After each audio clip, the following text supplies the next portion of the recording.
milestone moment for the Clippers Monday night at the Intuit in Inglewood. They beat the New York Knicks 126-118 to reach the 500 mark this season for the first time since November 3rd. On December 18th, the Clippers were 6-21 and appeared to be headed toward one of the worst seasons in franchise history. They are 26-11 since that date. This is one of the best turnarounds the NBA has seen in quite a while. Major props to Clippers coach Ty Lue for keeping this team from falling apart. The Clippers have moved up to the 8th spot in the Western Conference with 18 games left in the regular season. Kawhi Leonard had 29 points, 7 rebounds, and 8 assists last night. Benedict Mathurin scored 22 of his 28 in the second half off the bench. Darius Garland, making his second start at point guard, had 23 points and 7 assists. The Clippers are at home Wednesday night against Minnesota. No debates, no speculation, just the info you need. That's your KBLA Sports Minute. I'm Ray Richardson on KBLA Talk 1580. All the women who independent, throw your hands up at me. This March, we're turning up the volume on the women who changed everything. KBLA Talk 1580 is proud to celebrate Women's History Month, honoring the trailblazers, truth tellers, and game changers who shaped our world, our culture, and our community. From the freedom fighters to the firsts, from the boardroom to the front lines, from the unsung to the unforgettable. All month long, we're celebrating the stories, the voices, and the conversations that remind us that women, Black women, have always led the way. Don't miss a moment. This is our moment. This is our story. Stay tuned to KBLA Talk 1580, Los Angeles' home for the conversations that matter. I'm your girl, you're my girl, we're your girls. We want you to know that we love you. 1, 2, 3, go!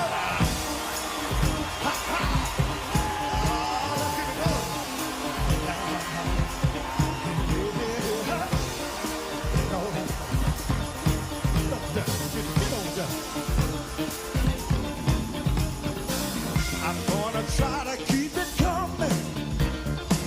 Things ain't always new. Oh, wait. But I'll be alright as long as I can find the groove. Yes, I will. Yeah. Somehow I know that I can make it. You seem to like my style. Now, don't you worry, I'm gonna be around a while. Yes, I will. I'm just happy to see you talk to me back in style again. Live from historic Reverend Park in Los Angeles, California. I'm Tavis Smiley, and I'm so glad to see you and me back in stride again.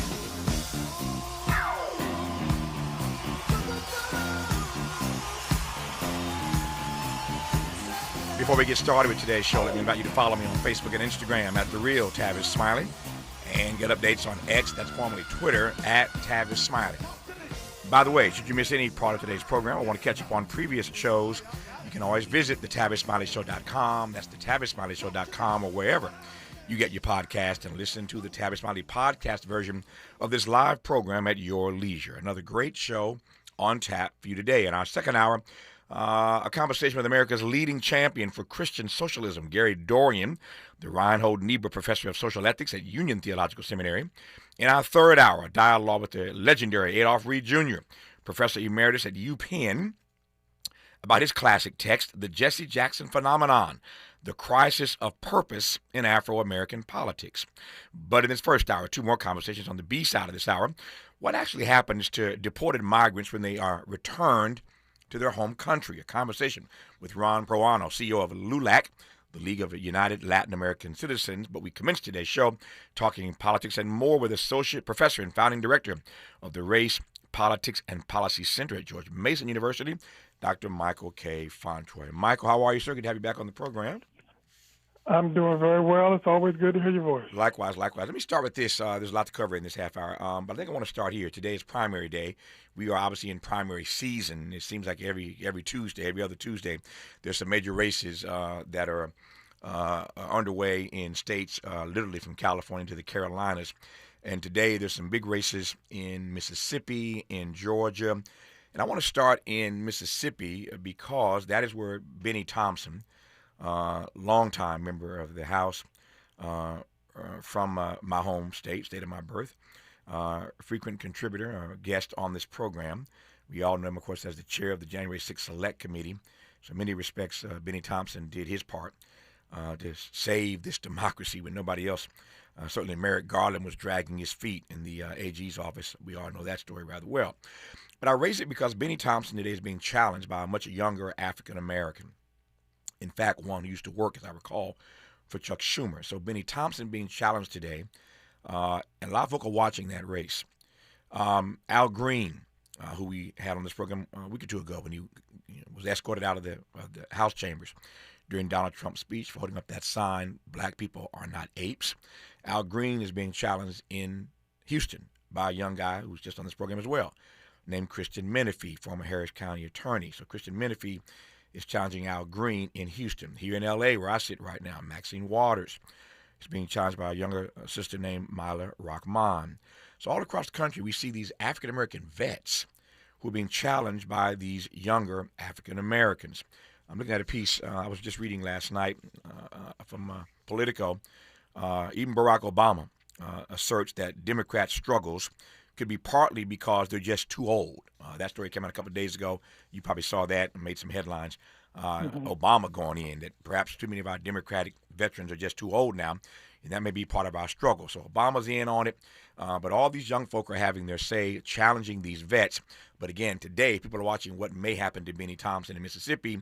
That's my setup. I ain't gotta even ask a question of you. You know where to take it, so run with it. So let me just add to your setup and point out that there are a number of senior Democratic members of the House who chose to not seek re-election this year, in part because in their own respective congressional districts. I'm thinking about the legendary Steny Hoyer in Maryland. Perhaps you can even add Nancy Pelosi to the list, people who have been around for a very long time, but have been hearing for years folks raising questions about the age of Democratic leaders in Congress. So some decided to run for re-election, and others decided, well, you know what, let me step aside now. And so what we're going to see today in Georgia and in Mississippi is part of a continuing trend of these tests that you've just pointed out. And I think, you know, for some of these members, they're going to have a tough time overcoming these challenges. It's hard to argue that somebody who's been in office for 30, 40 years hasn't done everything that they can possibly do and needs to step aside for younger, more energetic sort of support. And by the way, here in my city, Washington, D.C., the legendary Eleanor Holmes Norton That's right. had stepped aside in part because it was going to be very difficult for her to make the case for yet another 2-year term in Congress. So it is certainly something to keep an eye on. Some of the challengers, I think, are a little sort of fall short. You know, when you know the old adage, when all you have is a hammer, every problem looks like a nail. Yep. And so they're arguing on the age thing because they don't have anything else to argue for. Yeah. And so I think as we continue throughout the rest of this year, and we'll see more of this in November, the age issue comes to be a real big one for all of us to keep in mind. I want to double-click this when we come forward, and I'm doing that primarily because you'll recall, speaking of Barack Obama, you recall the debate when Barack and Hillary ran against each other. The argument then, Michael, was age versus experience.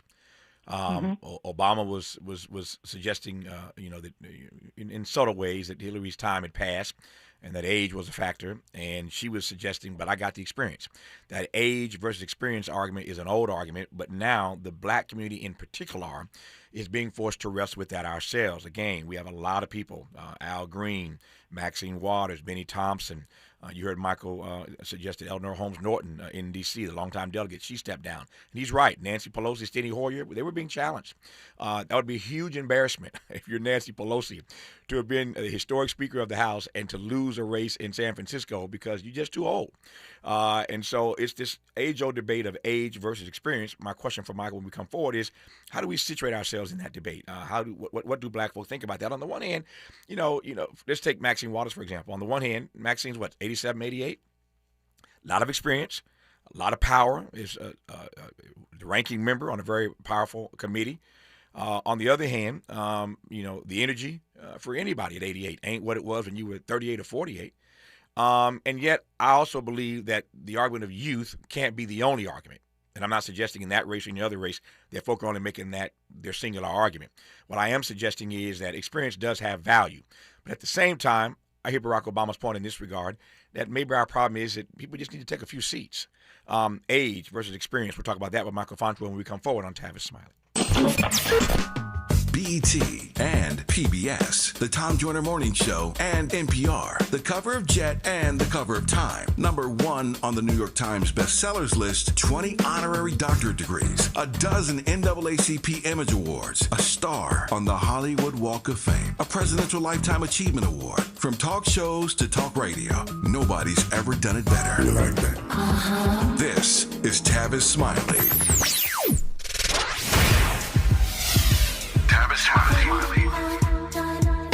They say time flies when you're having fun. The founding members cohort of The Art of Conversation is almost over. Hard to believe. It's been a joy sharing what I've discovered after nearly 40 years of conversations with presidents, cultural icons, and game changers in every field of human endeavor. If you missed the first cohort, the good news is that we're already planning the next one. Now, the seats will be limited, and those on our waiting list will receive exclusive early access and special discounts not available to the general public. So, if you are ready to transform the way you connect, lead, and build trust, do not hesitate. Go to TavisTalks.com and join the waiting list today. That's TavisTalks.com. The next cohort is coming. Make sure you are in the room. I'm Tavis Smiley, and I hope to see you there.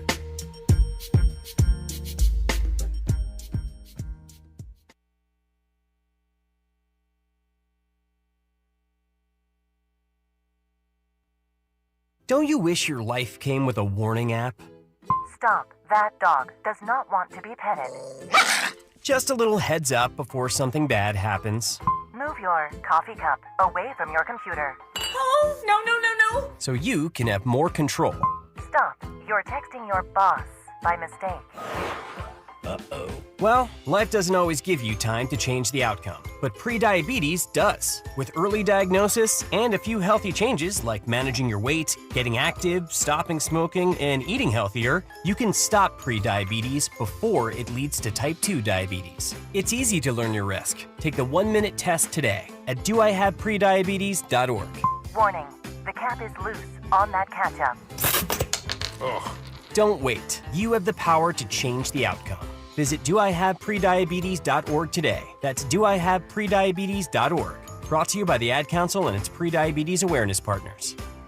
With the new IHOP value menu, $6 is all it takes to go to your happy place, where stacks of pancakes with bacon and eggs are just $6 every day. French toast, sausage, and eggs are, you guessed it, $6. And fluffy omelets come with a side of pancakes and only cost $6. Go to your happy plates every day at IHOP. $7 in some locations. Available every day for a limited time at participating restaurants in the U.S. Hours may vary. No substitutions. Not valid with other discounts or promotions. Prices may vary. Are you 50 or older? This news is for you. The CDC recommends you get vaccinated against pneumococcal pneumonia. Even if you're healthy, your age puts you at risk.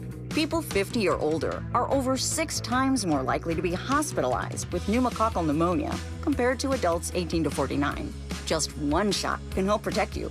Learn more and schedule at vaxassist.com. That's VAXassist.com. Sponsored by Pfizer. Freedom is an endless meeting, so let's get back to it with Tavis Smiley. Tavis Smiley and Michael K. Fauntroy, the Associate Professor and Founding Director of the Race, Politics, and Policy Center at George Mason University, is our lead guest today. Honored to have him on this program as always. So, Michael, I was saying a moment ago, and I want to get your take on this, with this race for the Benny Thompson Day in Mississippi, and I mentioned earlier, for those who may have just turned in, Christian Menifee challenging Al Green in Houston, Mala Rahman challenging Maxine Waters here in L.A., and there are others. We're at a crossroads here. These persons have served long. They have served honorably, no question about that. But there does come a time when this notion of whether you stay too long becomes a real issue. And we find ourselves now in Black America in this conversation about age versus experience. Now, it is true that the Congressional Black Caucus is the largest it's ever been. It's also true, as you know, Michael, that with all these attacks on voting rights, that number is going to dwindle. No question about that. The number of Black congressional members of Congress is going to go down. But we find ourselves in this debate right now, and I'm wondering how you read this debate of age versus experience. It is the time-honored argument. You know, when you have age on your side in terms of youth and vigor, you argue based on that youth and vigor. And when you have experience, as these members do, you say, look, I've been around and I've gotten things done and I know how this works. So you play to your strengths, and this is a typical kind of thing that we see all across electoral politics. And by the way, some of the oldest members in Congress are white Republicans like Charles Grassley from Iowa, who's 91 years old. Yep. You know, so it's an argument across the board. But right now, as it pertains to Black communities across the country, we're seeing it also not just because of this age versus experience fight, but also because of the shenanigans around congressional redistricting in Texas, which put Menifee and Green in the same district. And so they if they're going to run for re-election, they have to run against each other. So that's the other part of this. I think we're at the early stages of what I would call a generational turnover right now. Mm-hmm. There are going to be some veteran Black members of Congress, just like they're going to be veteran members across the board, who are going to lose re-election, and because in part they overstayed their welcome, didn't read the tea leaves, didn't quite understand that it's in everybody's interest to move on and regenerate leadership. So I think it's going to be a great case study going forward for people like me who teach this stuff all the time. Yeah. We now are going to have new cases to point to people and say, hey, look, there is such a thing as staying too long. Yep. I think that old adage, better to say that he or she left too soon than they stayed too long. Or much better to say that they left too soon than they stayed too long. Mm-hmm. We're past that point now with the members that we're talking about today. But one other piece on this, there is a power dynamic here, and it's age versus experience, which we get. We've unpacked that already. But there is this other concern that when you've been there for a while, you do have the power. And I guess the question is, at a moment like this, are Black people in a situation where we have the luxury to give up power just for younger voices? And let me add to that this whole notion of potentially winning control of the House of Representatives next year. Mm-hmm. What you want, if that happens, if you're a Black Democrat, is you want those Black veteran members of Congress to chair these committees that can help deliver things to these communities. Yeah. So if you're not careful in the argument that these folks are too old and been around too long, you may end up cutting off your nose to spite your face, and then you end up with a bunch of rookie, inexperienced people that don't know their way through the process and can't deliver it as well as those veteran members could. Yep. And that's always the argument, right? Especially right about now. You hear it every day that if Democrats can take back the House, Hakeem Jeffries is going to be chair. Will be speaker, and Maxine Waters will be chair of financial services, and Benny Thompson will be chair. That is the argument, Michael. That when you're this close, to getting that power, and everybody seems to believe, even Republicans seem to believe, that this is Democrats' moment at the minimum to take back the House. The Senate, we shall see, but it does raise a strong argument whether or not this is that moment to surrender that kind of power with African Americans chairing powerful committees, Michael. It would be sadly ironic in some ways that Democrats win control of the House and they have to pick a whole bunch of chairs that don't include some of the many of the same Black leaders in Congress who've been there and could run those committees. We would be in a situation in which you have a bunch of junior members who are coming in with all this vigor and energy, but don't have any juice and can't deliver anything. Yeah. And that would be unfortunate, but that's where we are, and that's also what politics is about. Yep. I'm reading comments that are coming in now. Let me read one, Michael, get your take on this, and we'll push forward here. Tavis, new blood versus age experience is always a legitimate question and topic worth discussing or debating. But I'm wondering if it's too narrow a frame. Given the current political landscape. I think that in all areas, we Black folk don't think about and set up secession plans enough. But in these times, do we need more those with well-established tools? I don't know if it's a black or white thing. I don't know if it's an either or thing. Here's somebody suggesting, Michael, that the frame that you and I are in may be too narrow. Well, everybody's entitled to their opinion. I think I'm looking at this from a purely vote counting and power exercise perspective. I get the succession planning thing. I do think that there needs to be more succession planning, but I also understand why some people might not be so interested in mentoring the next generation. Eventually, they're going to come after you anyway. So I think there's something to be said for that too. I don't know that it's too narrow a frame. I mean, if it is, so be it, I guess. Yeah. We shall see what happens in Mississippi today in the race with Benny Thompson. And again, we're in primary season. Christian Menifee in a runoff with Al Green, as I mentioned, in Houston. And again, Mala Rahman challenging Maxine Waters here in L.A. So there are a number of test cases, to use Michael's phrase, that we'll be watching over the next few weeks to see what this debate actually looks like. That is, age versus experience. Again, this is something that we haven't quite. I was thinking about another example of this. It's been a while, I think, since we've sort of been in a situation like this, Michael, because a lot of these folks came in at the same time. I'm thinking of your uncle, of course, your legendary uncle, long retired, Walter Fauntroy. But we are, a lot of these African Americans came into Congress around the same time, and so you see, they're up in age now. But I was thinking about the classic example, which I'm sure you teach as well. When Charlie Rangel defeated Adam Clayton Powell. Like, nobody saw that coming, man. And Charlie Rangel goes on to serve for 40, 50 years, it seems. But I think that's the quintessential example that always sticks out in my mind of what happens when a younger person just topples a major figure, as Charles Rangel did to Adam Clayton Powell.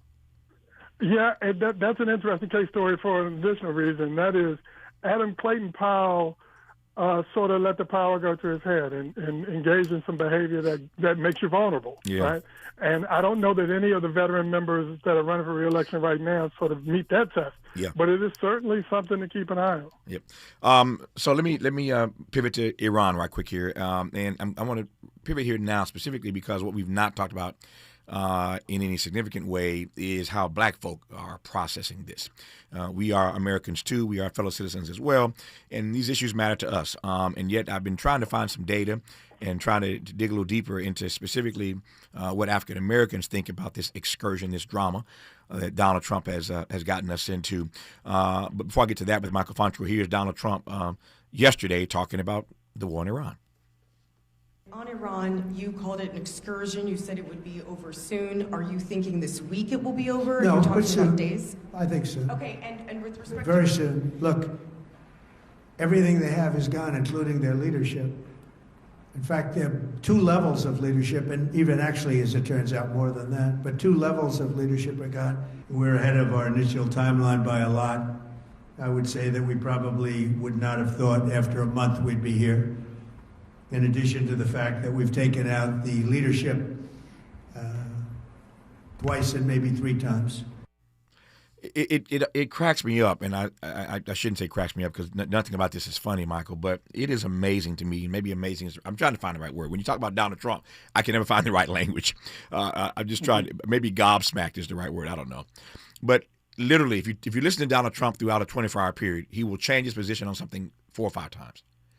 And so it's hard for the American people to know where we really are in this process. 1 minute he says it's going to be over soon. Another minute he says we're going to be there longer than we thought. 1 minute he says we're going to be involved in picking the next leader. Next minute they pick a leader we had nothing to do with and we don't like this guy. He's the son of the guy that you assassinated. I mean, this thing is it's so back and forth all day with him when it comes to what's actually happening in Iran that you don't even know what to believe coming out of the mouth of the President of the United States. But the issue that I'm pressing toward with you particularly is how you think we black folk are or ought to be processing this excursion into Iran. So I think that this sort of competes for our attention with a variety of other things, sort of economic concerns, unemployment, household wealth, and all those kinds of things. And in that regard, black people are just as susceptible as anybody else to not particularly focus on things that are going on halfway across the world. So it's easy for this to not even be on folks' radar. Add to that depending on what your news diet looks like, you may be getting some real shaky coverage of all of this stuff that doesn't really tell you the truth about what's happening. I think most people don't know about the bombing of the school, which appear to be from the U.S. In Iran and killing 156 kids. And so I think that's part of it. But generally speaking, I just think that we ought to be processing this as yet another example of the bullying that President Trump is trying to force himself on across the world to gobble up oil, gobble up resources, and throw weight around. And in the end, as usual, poor people are going to be the ones that are going to pay the price, because they're going to be the ones that are going to have to suffer with higher prices and going to serve and fighting these wars and all of the other kinds of things that Trump and his friends will benefit from financially. Michael mentions the school. We raised this issue yesterday. There is increasing evidence, including the fact that Iranians have pulled fragments of the bomb out of this school that appear to show that it is, in fact, a U.S. Tomahawk. And yet Donald Trump and Pete Hegseth keep pushing back on the fact that, no, we didn't bomb the school and kill 175 kids. They bombed their own school. Here's Donald Trump talking about that just yesterday. There's footage that showed that an American missile strike and a Tomahawk missile likely destroyed that Iranian girls' school. So will the U.S. accept any responsibility? Well, I haven't seen it. And I will say that the Tomahawk, which is one of the most powerful weapons around, is used by, is sold and used by other countries, you know that. And whether it's Iran, who also has some Tomahawks, I wish they had more, but whether it's Iran or somebody else, the fact that a Tomahawk is very generic. It's sold to other countries, but that's being investigated right now. You just suggested that Iran somehow got its hands on a Tomahawk and bombed its own elementary school on the first day of the war. But you're the only person in your government saying this. Even your defense secretary wouldn't say that when he was asked, standing over your shoulder on your plane on Saturday. Why are you the only person saying this? Because I just don't know enough about it. I think it's something that I was told is under investigation. But Tomahawks are used by others, as you know. Numerous other nations have Tomahawks. They buy them from us. But I will certainly, whatever the report shows, I'm willing to live with that report. Yeah, please.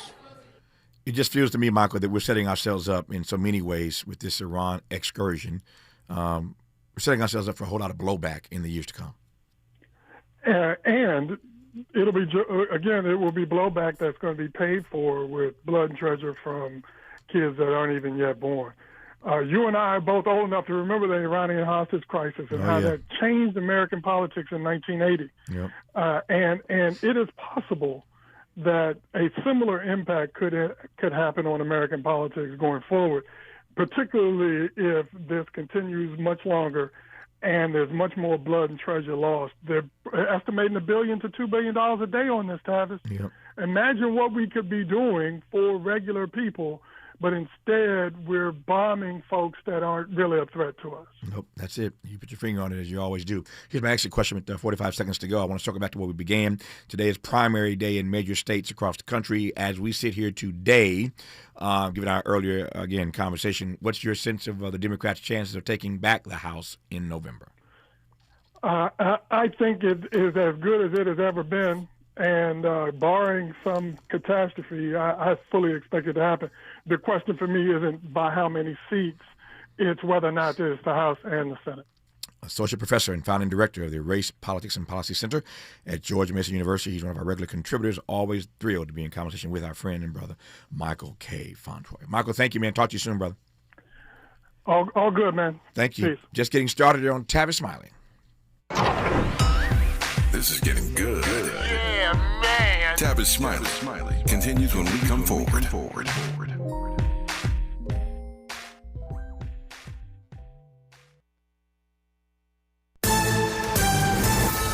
6 people were arrested after suspicious devices were thrown during an anti-Islam protest outside Gracie Mansion, led by pardoned January 6th rioter Jake Lang.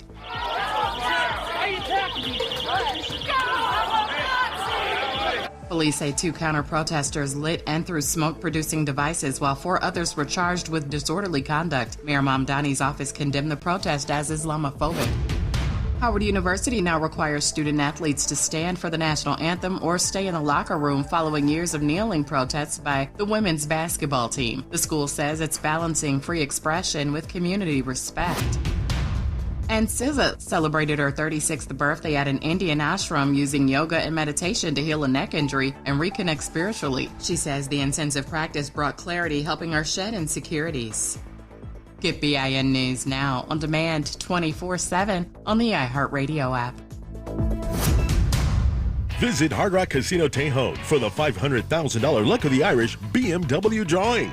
Drawings every Thursday in March. Hard Rock Casino Tejon, the closest casino to downtown LA. The excitement starts here at the new Hard Rock Casino Tejon. Is this the takeover? This is the KBLA Sports Minute with Ray Richardson. A milestone moment for the Clippers Monday night at the Intuit Dome in Inglewood. They beat the New York Knicks 126-118 to reach the 500 mark this season for the first time since November 3rd. On December 18th, the Clippers were 6-21 and appeared to be headed toward one of the worst seasons in franchise history. They are 26-11 since that date. This is one of the best turnarounds the NBA has seen in quite a while. Major props to Clippers coach Ty Lue for keeping this team from falling apart. The Clippers have moved up to the 8th spot in the Western Conference with 18 games left in the regular season. Kawhi Leonard had 29 points, 7 rebounds, and 8 assists last night. Benedict Mathurin scored 22 of his 28 in the second half off the bench. Darius Garland, making his second start at point guard, had 23 points and 7 assists. The Clippers are at home Wednesday night against Minnesota. No debates, no speculation, just the info you need. That's your KBLA Sports Minute. I'm Ray Richardson on KBLA Talk 1580. We've got a lot to talk about. Hi, I'm Zoe Williams, a.k.a. the Voice of Reason, encouraging you to join me weekdays from 7 to 9 p.m. for the world's most intriguing relationship radio roundtable. Every night, I facilitate and encourage our loyal listeners to participate in the most engaging relationship discussions you'll hear anywhere. So make it a point to rendezvous with me, Zoe Williams, the Voice of Reason, Monday through Friday, 7 to 9 p.m. Pacific Standard Time. Trust me, your relationships will never be the same. The VOR is on fire tonight. Unapologetically progressive. KBLA Talk 1580. We've got your black.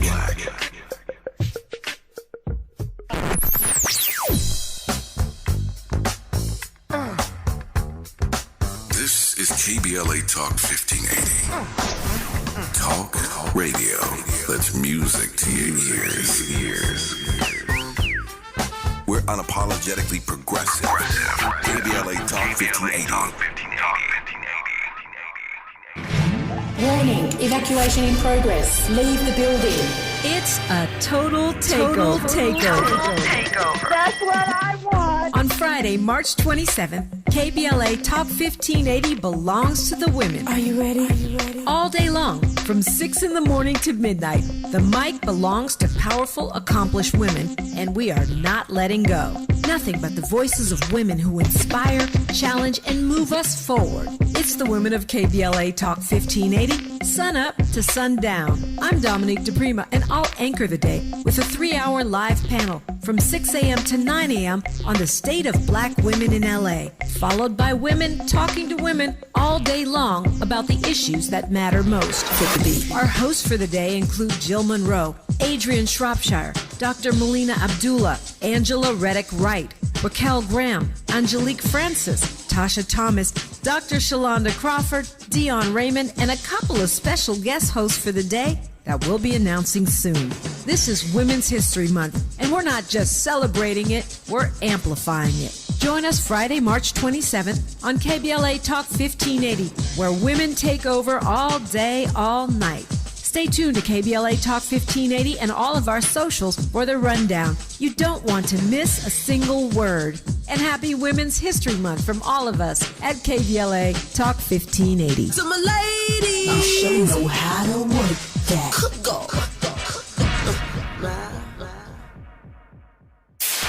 KBLA Talk 1580. We've got a lot to talk about.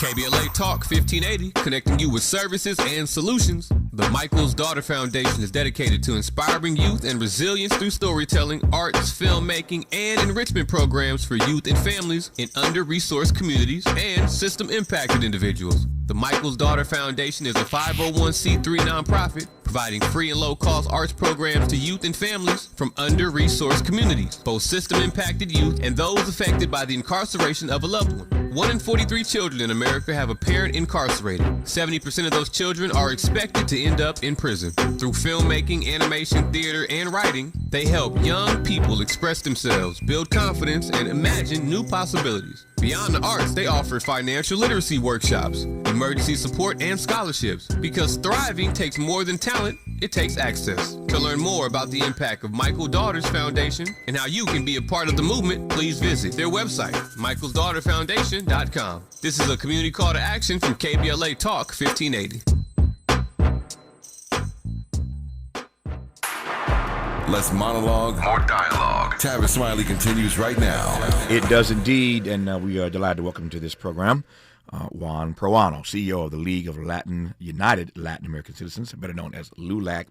And here's the question I want to start with. What actually happens to deported migrants when they are returned to their home country? We are tracking, as Michael Fauntroy and I just discussed, so many issues right about now. Iran is sucking all the oxygen out of the room. Then there's the Christian story and all the ugly hearings of late on Capitol Hill, the passing of Jesse Jackson Sr. We'll talk about that with Ron. Jesse was very involved with LULAC over the course of his long tenure of service to us. So tracking so many issues, and at times we take our eye off the ball, but it wasn't too long ago when the story every day was Donald Trump and his administration deporting people, putting folk on planes, sending them to places that they'd never been to, places they were not even from, others being returned home. But whatever happens, when they get there, there's another story. And that's where the story on our end sort of dies. We know the story of them being forced out and put on planes and sent to places, again, sometimes parts unknown. What we don't know is the other side of the story, what actually happens to these persons when they are returned to their home country. So I'm delighted to have Juan Proaño back on this program. Juan, how are you, sir? I'm well, Tavis. It's good to see you. Good to hear you and be with you today. It's good to have you on. Let me start with that first question. We'll circle back around to Jesse Jackson Sr. a little bit later. Again, I know, and I was looking at some photos earlier of Jesse at so many different LULAC events over the years. He was the guy, of course, that was the curator of the Rainbow Coalition. So we'll talk about that and let you give Jesse some love a little bit later. But this first question I raised a moment ago about what happens to these migrants when they're returned to their home country, take that and run with it. So there's a reintegration process, obviously. It's very different for each country. Mexico probably has done the best job of welcoming back their citizens and helping and supporting them with financial support, resources for housing, and also work. But there are many other countries in South America, like Guatemala, Honduras, Nicaragua, countries like Venezuela in South America, where their democracies aren't necessarily working as we typically see fit. And so the stories that we're getting is, first and foremost, they are strangers in their own land. Mm-hmm. Many of these immigrants that have been deported back no longer have any immediate family. Their family has actually made that pathway to the United States. So they arrive there with no resources, no money, no housing at all whatsoever. Basically dumped on those countries and those countries of origin for them.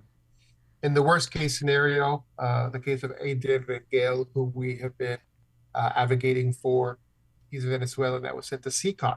He was in CICOT for over 4 months, detained there in one of the worst prisons in the world.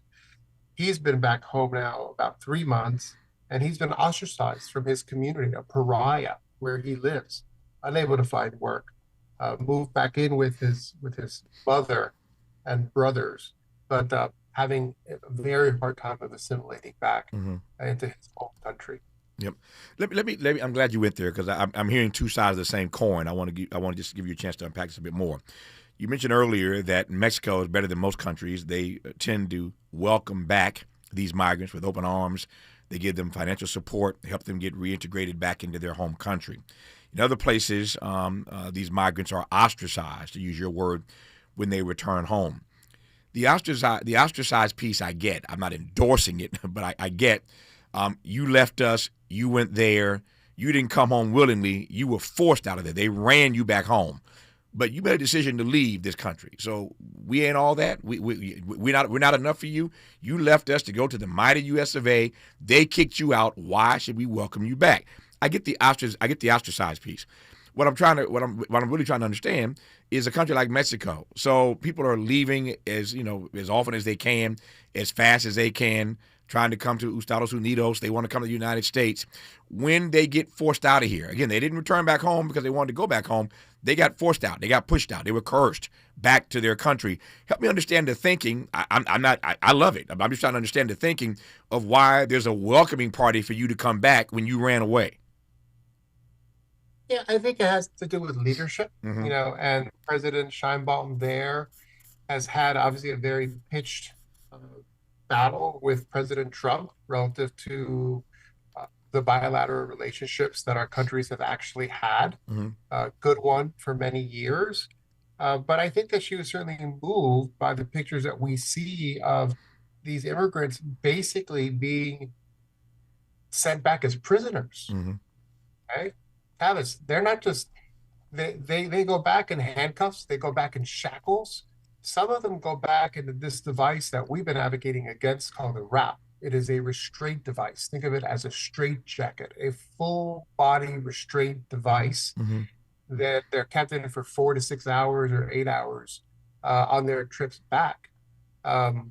Mexico sent the plane to the United States to pick up the first batch of immigrants that were going back and refused to allow them to get on those planes with those handcuffs and shackles, to give you an idea. And so, I think it has a lot to do with her leadership and for her to welcome those immigrants back to their home country. But not every country is the same.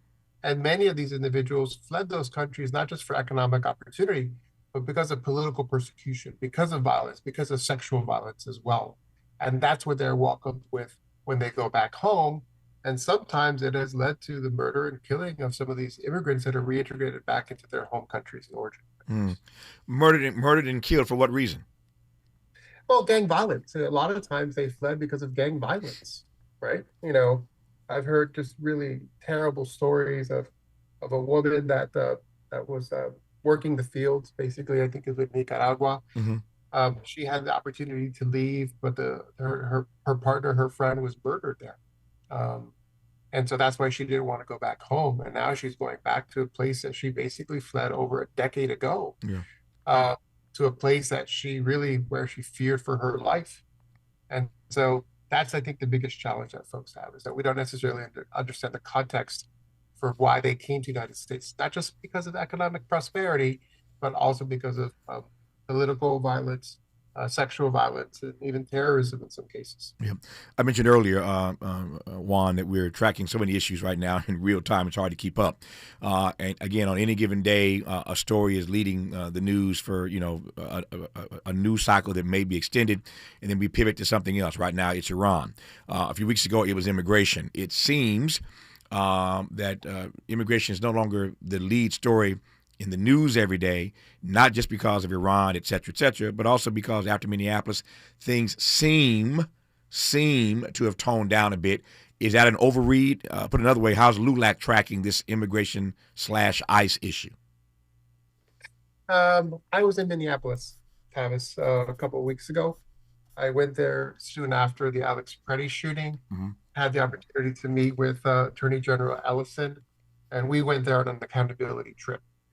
To basically make sure that, and he's a great partner of ours and a very dear friend, that they were going to hold the perpetrators of the shooting accountable, that there would be a full investigation, and that there would be, some lawsuits, if it needs to, against DHS and ICE for their over-enforcement of this immigration policy. Here's my take on it, and it may be an unpopular take, if you will. Prior to the Renee Good shooting, prior to the Alex Preddy shooting, people were pretty much okay with deportation efforts that were going on around the country. They accepted them, if you will, under the guise that they were deporting effectively immigrants that had criminal records. And we know that that's not true. Mm-hmm. But once you had 2 American citizens shot and killed with video cameras rolling for the whole world to see, it essentially became a national story. Immigrant organizations like ours and the progressive community and even some moderate Republicans effectively said, this is it. That's the red line. You have crossed the red line and this needs to stop. Fast forward now a couple of weeks and a couple of months, Secretary Noem has been fired. They're trying to appoint a senator to take her position. Mm-hmm. And my concern is that now that Noem is gone, that they may potentially put in place a more effective leader, a more effective executive, if you will. The attention of all the mistakes that Noem has made goes away, but the deportations will actually continue. Hold that thought. I hear you loud and clear. Only when 2 white fellow citizens were killed, this become an issue. And you can change the face in the high place, but that doesn't mean the deportation stop. We'll pick up on that note with Juan Proaño, CEO of LULAC, when we come forward on Tavis Smiley. Generous listening. Charitable listening. It's why everybody wants to talk to Tavis. The conversation continues when we come forward. KBLA Talk 1580. We've got a lot to talk about. Tired of being locked out of job opportunities and shut down by systemic racism? KBLA Talk 1580 stands with you in fighting for the rights of black workers, and we don't black down. The Los Angeles Black Workers Center is a dynamic alliance of workers, organized labor, community-based organizations, clergy, students, and scholars working collectively to improve the position of the black working class. The LA Black Workers Center takes a comprehensive approach to addressing the black jobs crisis. Their programs promote access to quality jobs, racial equity in hiring and retention, discrimination-free job sites, and they prepare black workers for employment in high-wage career track jobs. The LA Black Workers Center supports workers who need help protecting their rights on the job. They give workers access to quality jobs and remove systemic barriers to employment. And they are advocating for a fair deal for black workers in the new Los Angeles City Charter. To sign up for free career readiness training, get involved in organizing, or learn about union apprenticeship programs and trade registries, please visit lablackworkercenter.org. That's lablackworkercenter.org. Together, we can beat the black jobs crisis and build a more equitable Los Angeles. This is a community call to action from KBLA Talk 1580. All the women who independent, throw your hands up at me. This March, we're turning up the volume on the women who changed everything. KBLA Talk 1580 is proud to celebrate Women's History Month, honoring the trailblazers, truth tellers, and game changers who shaped our world, our culture, and our community. From the freedom fighters to the firsts, from the boardroom to the front lines, from the unsung to the unforgettable. All month long, we're celebrating the stories, the voices, and the conversations that remind us that women, Black women, have always led the way. Don't miss a moment. This is our moment. This is our story. Stay tuned to KBLA Talk 1580, Los Angeles' home for the conversations that matter. I'm your girl, you're my girl, we're your girls. Won't you know that we love you?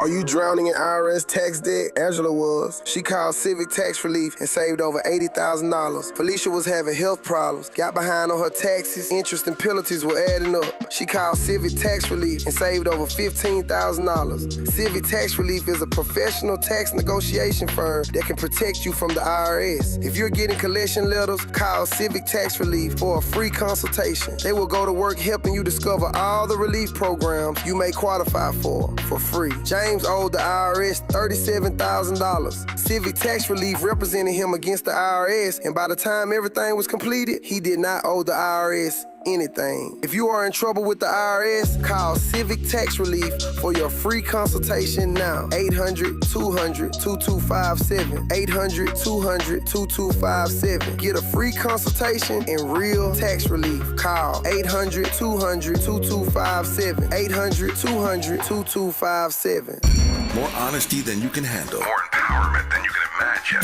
You're tuned in to Tavis Smiley. Tavis Smiley and Juan Proaño, CEO of the League of United Latin American Citizens, better known as LULAC. Honored to have him on this program. Before I get to the point that Juan was making a moment ago about the fact that a change in personnel at Homeland Security does not necessarily equate to a change in policy, you could believe that DHS has retreated on these immigration tactics after Minneapolis and the death of Ms. Good and Mr. Preddy, but not so fast. Agents are still conducting operations, but they've been more targeted rather than these street sweeps, say that fast 3 times, rather than these street sweeps that brought this to the fore. When they're doing street sweeps, you see it. People are gathered, news coverage, people have their phones out. It's easier to track. But when they're doing targeted operations, it's not so easy to follow. And it for the moment at least has led to a dip in these arrests. But the point Ron is making is that now that Kristi Noem is gone, and now that these tactics and strategies have changed in the moment, it doesn't necessarily mean that the deportations are going to end. It doesn't mean because Kristi Noem is gone and Senator Mullen may be the next person in place. We discussed him yesterday on this program. Remember the Cherokee Nation, believe it or not, a Native American running Homeland Security. We talked about that yesterday on this program. But you got a new leader, but it doesn't necessarily mean deportations are going to stop. Tell me more, Juan. Yeah, I mean, so he's got to go through the confirmation process, obviously. We'll see what that looks like for him. In the meantime, Homan obviously has stepped in early on in Minneapolis to try and kind of sort of tamp down the blowback that Noem was getting effectively in that city and in that state. They eventually did pull out all the added resources, which is over 3,000 agents that were in that city. But make no mistake, Tavis, Somalis are still being targeted. Mm-hmm. Haitians in Florida, Miami are still being targeted. This is not an issue that only impacts Latino communities. It impacts all people that are immigrants, all people primarily of color, no matter where they come from around the world. Let me ask you right quick. You used a phrase a moment ago that I heard it, and I want to get back to it right quick as my time is getting tight on me. When you said that DHS has been engaged in what you call over-enforcement, unpack that phrase, over-enforcement. So they have been granted $160 billion in funding through the Big Beautiful Bill, okay? It is the militarization of our immigration enforcement system.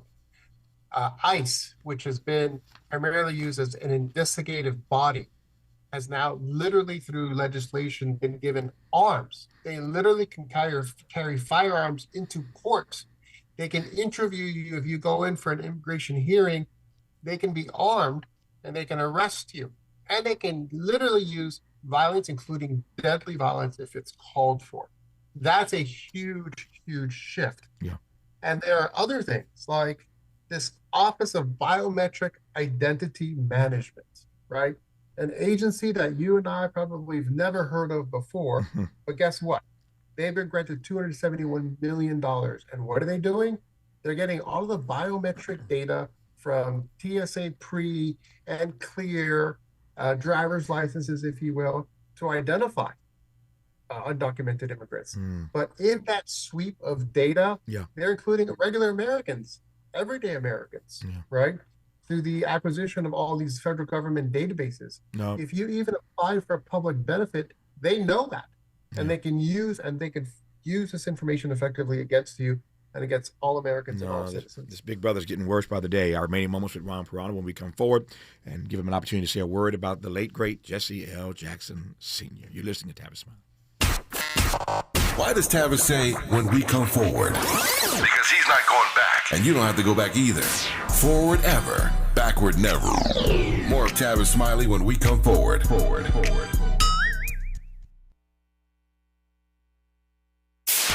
KBLA Talk 1580. We've got a lot to talk about.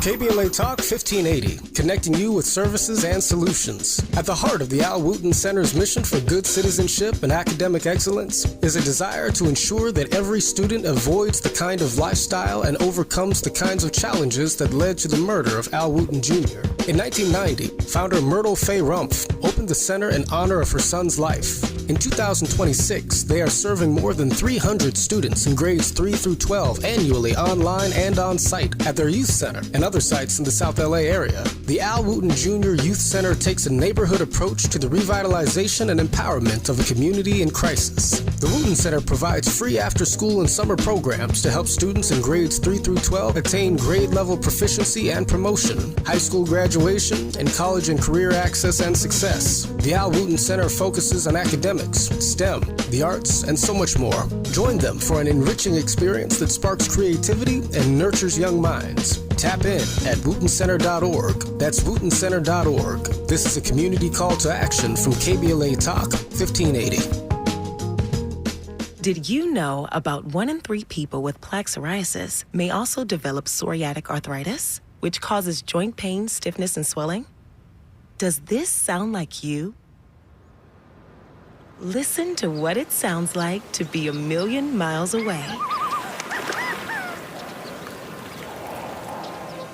Tremfya guselkumab, taken by injection, is a prescription medicine for adults with moderate to severe plaque psoriasis who may benefit from taking injections or pills or phototherapy, and for adults with active psoriatic arthritis.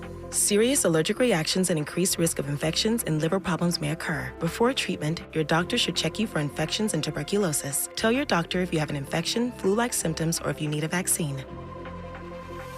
Imagine being a million miles away. Explore what's possible. Ask your doctor about Tremfya. Visit tremfya.com or call 1-800-526-7736.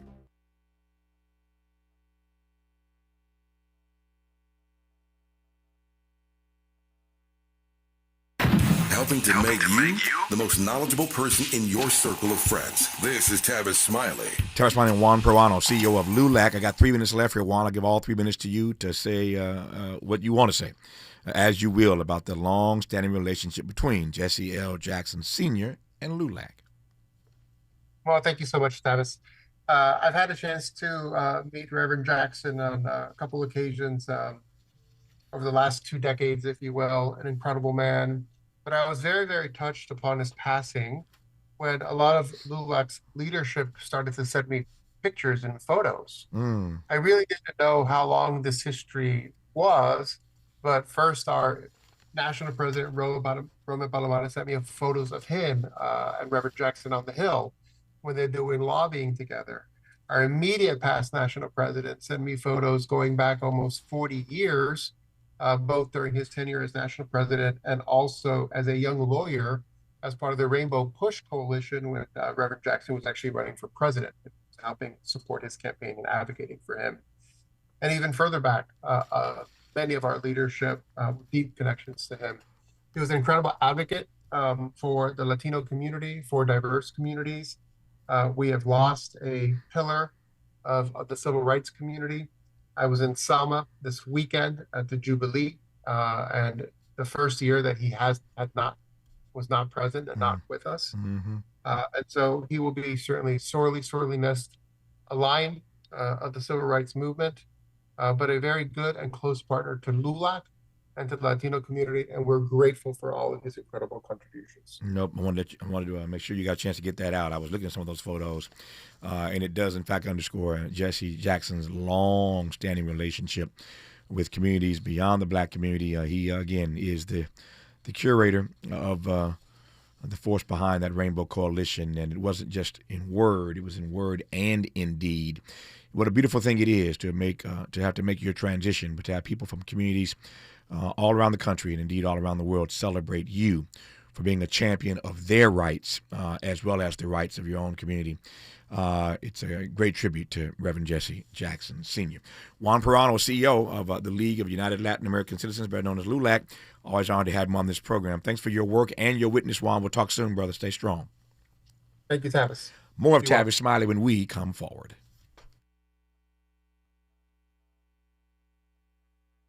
KBLA 1580 Santa Monica. 6 people were arrested after suspicious devices were thrown during an anti-Islam protest outside Gracie Mansion, led by pardoned January 6th rioter Jake Lang.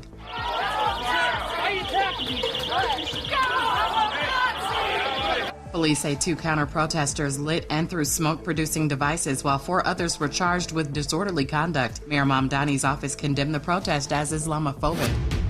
Howard University now requires student-athletes to stand for the national anthem or stay in the locker room following years of kneeling protests by the women's basketball team. The school says it's balancing free expression with community respect. And SZA celebrated her 36th birthday at an Indian ashram using yoga and meditation to heal a neck injury and reconnect spiritually. She says the intensive practice brought clarity, helping her shed insecurities. Get BIN News now on demand 24/7 on the iHeartRadio app.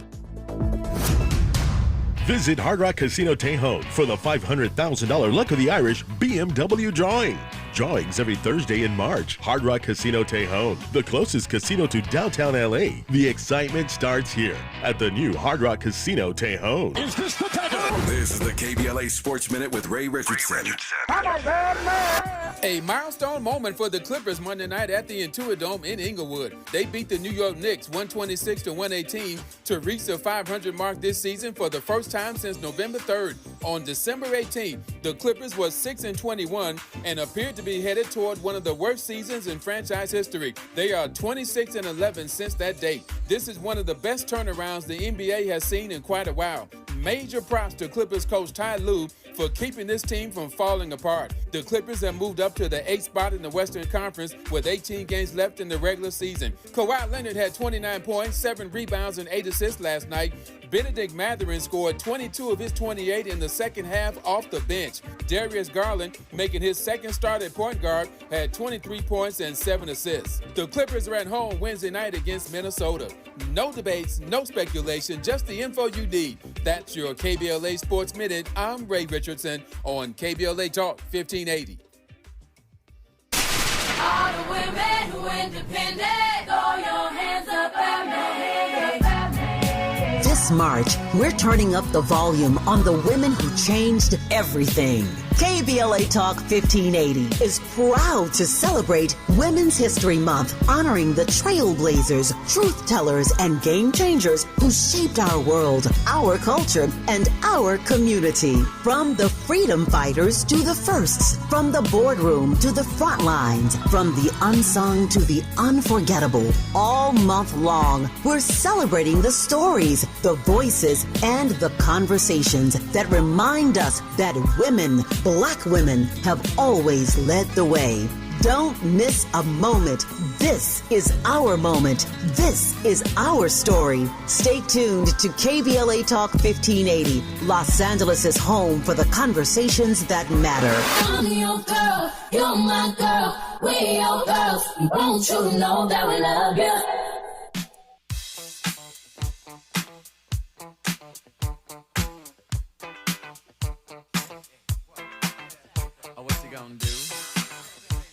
Get down? Tell me, what you gonna do? Do you want to get down? What you gonna do? I'm Tavis Smiley. Glad to be with us in this hour of our program today, and I've been looking forward to this hour because this conversation, I think, is going to resonate, particularly at a moment like this, in ways that I know not of at the outset of this dialogue. But I'm always thrilled to be in conversation about subjects like these that we have an hour to sort of unpack. So let me just tell you, our guest in this hour is Gary Dorrien. He is the Reinhold Niebuhr Professor of Social Ethics at Union Theological Seminary. If that rings a bell, it's because our friend and brother Cornell West is his colleague at Union Theological Seminary. As you all know, Dr. West, my dear friend and brother, is a contributor to this program every Monday and Thursday. Doc was here yesterday. He and I were in Chicago last week together for the funeral services of Reverend Jackson. So Dr. Cornell West is here every Monday and Thursday at the top of the second hour. His dear friend and brother for many years. Indeed, they've taught classes together. Gary Dorrien, once again, is the Reinhold Niebuhr Professor of Social Ethics at Union, author of any number of books, including his most recent, a memoir called Over from Union Road. Let me get that right. Over from Union Road, My Christian Left Intellectual Life. Let me do it again. Over from Union Road, My Christian Left Intellectual Life. Trust and believe we're going to unpack that phrase, Christian left, here in just a second. But he is known as America's leading champion for Christian democratic socialism. And I want to spend this hour talking about what that means and how Christian democratic socialism in a moment like this might help save this democracy from itself, might help redeem the soul of America. So we're going to go a little deep this hour, but it's going to be a great hour. And I'm honored to have Gary Dorrien on this program. He is Christian socialism's greatest champion. Professor Dorrien, good to have you on, sir. How are you today?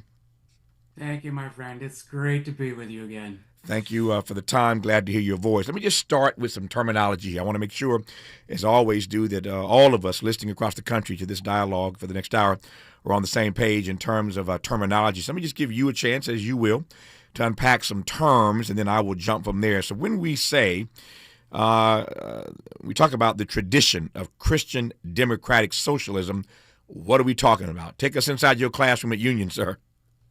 Well, first, I should just say, yes, I've got a whole stream of books that are theological and philosophical on one side, and then another stream that's social, ethical, and more political on the other. The one thing, if there's anything that kind of holds them all together, it's some kind of attachment to or participation in this great sort of tradition of Christian democratic socialism. So that's how it is that people end up sort of identifying me with this marker. I'm not ideological. I'm so much like Cornell when it comes to this kind of thing, where, you know, we kind of wear all of these kind of ideological labels pretty loosely. It's not any sort of ideological definition per se that holds us in this work, but it's just what, in this case, a term like democratic socialism is just shorthand for just actually believing in the freedom and dignity of every human being. And if you believe in that, that's what you're on for, then, you know, what sort of politics and even how do you hear the gospel sort of coming out of that? What has the gospel even taken you into that you would identify with something of that sort? So I am so much like all these 20th century theologians that I read back in college, people like Karl Barth and Paul Tillich and Reinhold Niebuhr and William Temple, and just the list just goes on and on of people, including Martin Luther King, who identified with when they got around to talking about this kind of thing, yeah, they were democratic socialists. As I say, not because of any particular belief about, you know, an ownership scheme or anything like that. It's really just a shorthand for that very thing. What's the way in which you politically and socially and ethically just even try to get your arms around the conviction that every human being has the rights to freedom and equality.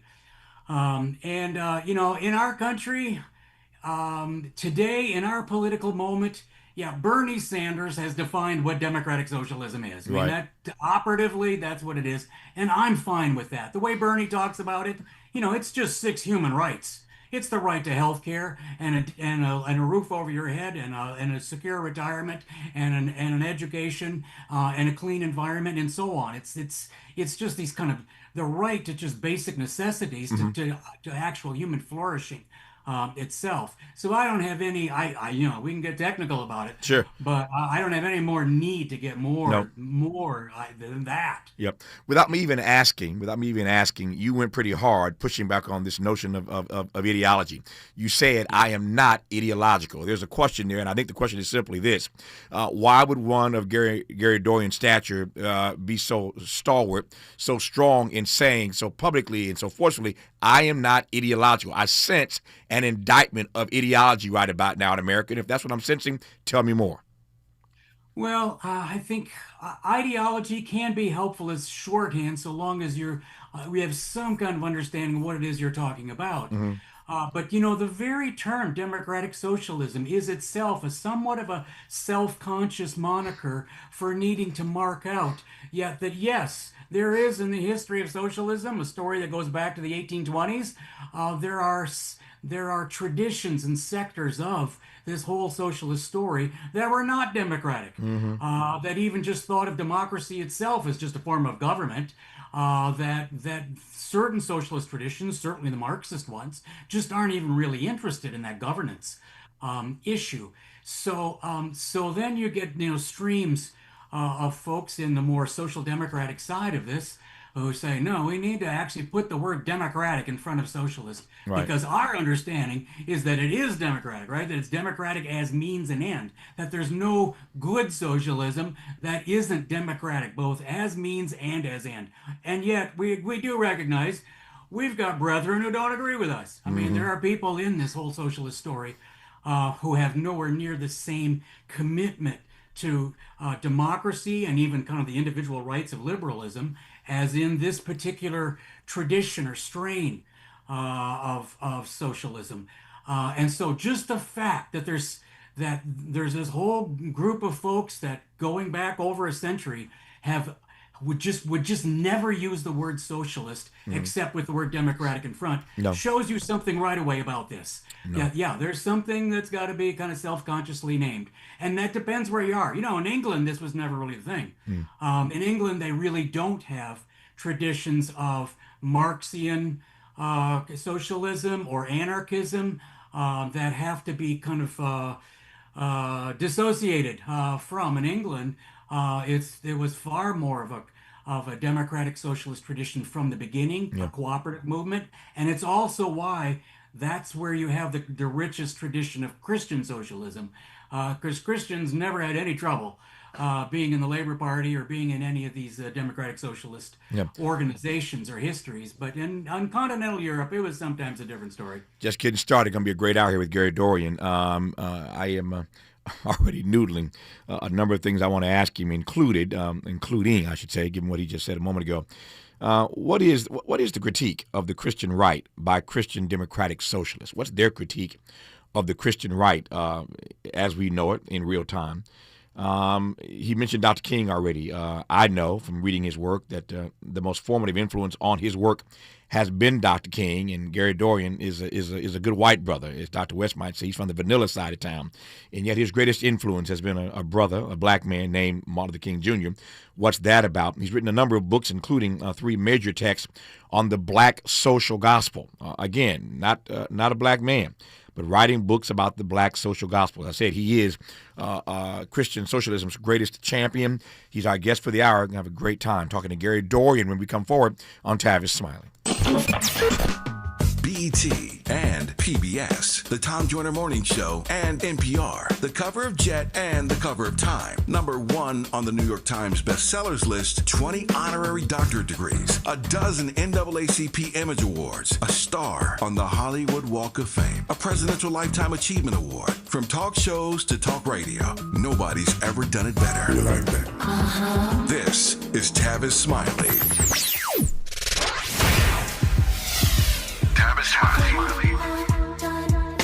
They say time flies when you're having fun. The founding members cohort of The Art of Conversation is almost over. Hard to believe. It's been a joy sharing what I've discovered after nearly 40 years of conversations with presidents, cultural icons, and game changers in every field of human endeavor. If you missed the first cohort, the good news is that we're already planning the next one. Now, the seats will be limited, and those on our waiting list will receive exclusive early access and special discounts not available to the general public. So, if you are ready to transform the way you connect, lead, and build trust, do not hesitate. Go to TavisTalks.com and join the waiting list today. That's TavisTalks.com. The next cohort is coming. Make sure you are in the room. I'm Tavis Smiley, and I hope to see you there.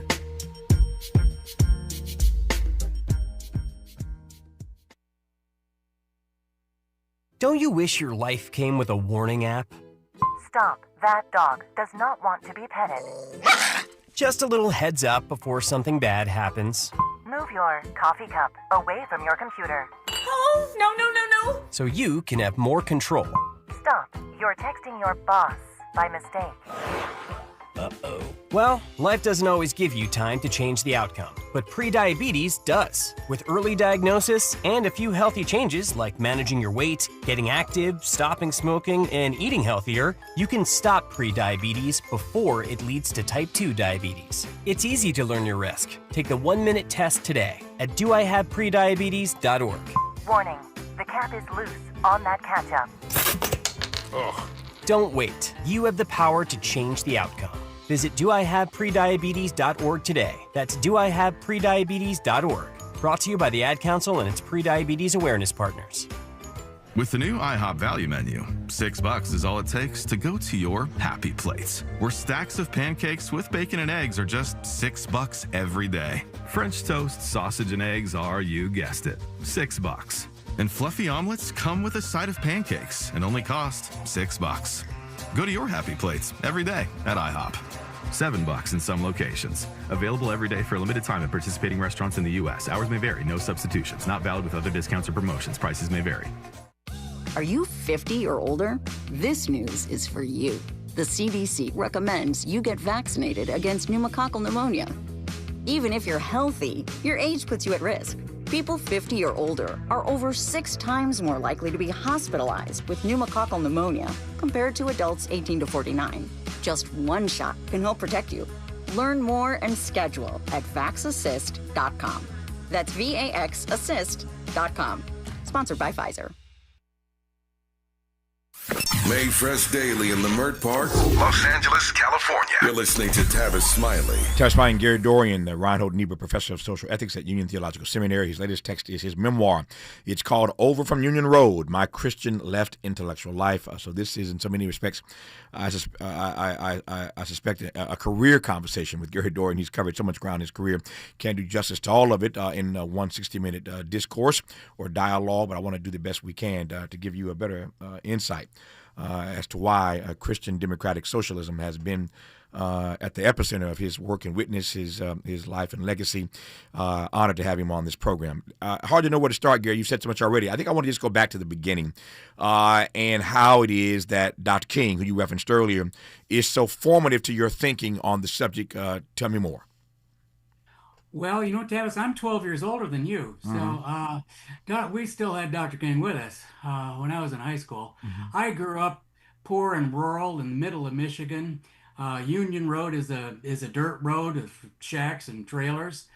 And I have, early in life, I have this just desire to just some sense of what's the world just beyond this flat everydayness of a rural kind of trailer parkish kind of existence in Bay County, Michigan. And the first thing that just came crashing through to me, that there's something out there just beyond this world, is in fact that crucifix overhanging in Catholic churches. That just an image of Jesus on a cross and just being struck, just kind of fixated with this idea that, wow, something really significant is being said here about how this religion conceives the God figure suffering and dying on a cross. It struck me in a way that was galvanizing and took me on a certain path. So I had that question, you know, in my head from the beginning, and that's, to me, that's something of a transcendence question of just sort of what's leading me out of Bay County. But then the other thing that just come crashing through my world, that was my first kind of book reading obsession, is the civil rights movement. It's why were children marching in Birmingham, and who is Martin Luther King Jr. So in the 9th grade, I read L.D. Reddick's insider biography of Dr. King, Crusader Without Violence. I read it 3 times. I just memorized whole chunks of Dr. King's life story. And this is not long after the events themselves that we're writing about. And then right upon reading Reddick, then I read Dr. King's own book, Stride Toward Freedom. And that book's got a chapter called Pilgrimage Toward Nonviolence, where he's talking about these theologians and philosophers that he read in seminary. And these are names that, you know, none of these names came up in the 9th grade. And they didn't come up any other time in high school either, but these are kind of names in my head that I've got to get to this phase where I just even read these people who influenced Dr. King. And that is just equally formative. Then while I'm in high school, you know, they got him down. And so now it's not just a matter of Dr. King is this galvanizing, fantastic figure who's already raising a certain question for me, which is, why does the church never sound like Martin Luther King? I mean, there's just something being represented here. I mean, just how he's a minister and just talks about the gospel and talks out of it in a way that I just don't recognize anywhere else in Christianity as I've experienced it. So, what about that? How do we even explain this phenomenon of who he is and what he gets from the gospel and the like? So I've got theological questions in high school that I don't have an answer to. It takes me to college. So I'm finally reading theologians. But meanwhile, of course, we lost him. And so now he's not only this leader of the greatest liberation movement of our time, but now he becomes something like a Jesus figure who died for us. And now these two kind of cross stories just kind of merge together in my thought and feeling. This Jesus story about Jesus on a cross and Martin Luther King. And I still haven't read any theology at the end of high school because my public library didn't have any of these books that Dr. King's talking about. But I think that really was the core for me. Those two things coming together. No, I love that. Before we get too far afield here, let me just drill down here because there are a couple of things you said already that I want to give you a chance to unpack a bit more. As any great teacher does, they are espousing the lesson plan, but they're also raising provocative questions for us to consider as they teach. And you've raised a couple of provocative questions that I want to give you a chance to respond to yourself. To this question that you were wrestling with as a young man, why does the church not sound like Dr. King? Now, that was an indictment of the church then, and that same indictment stands today. So let me just ask you to answer that question yourself, given the professor that you have become over all these years, all these writings, all this work, all this teaching. What have you figured out as the answer to that question of why the church, as we know it, does not sound like Martin Luther King Jr.? Well, the first great theologian who influenced me was Walter Rauschenbusch. That's almost as soon as I started college.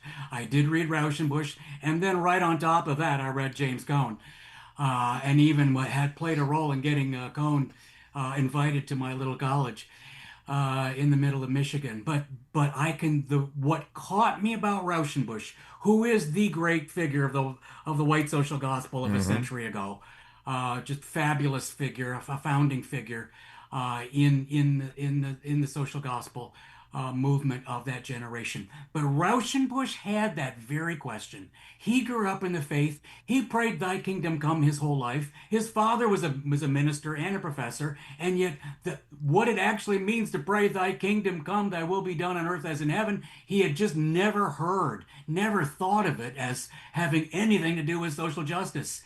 And when he realizes, my goodness, I was raised in this, and yet the church that I was raised in never talked as though this Christian story that we tell in church and preach about and try to live in some ways, that it ever has anything to do with struggling for justice. And Rauschenbusch said, when I first that notion kind of first broke over me, firstly, I had the question, why is it, since it's so clearly in the Gospels, since it's so clearly in Hebrew Scripture, prophets are just chock full of it, how is it that none of this ever really gets expressed in Christianity? That in fact, the church itself feels like it's a kind of almost like a conspiracy again, to kind of hide it, to keep it hidden. And Rauschenbusch said that became the issue for him, is coming to an explanation about why this happens. Why this happened in Christianity. Well, he had entire chapters about this very problem in his great book, Christianity and the Social Crisis. And that's really the first kind of work of theology that kind of gets hold of me.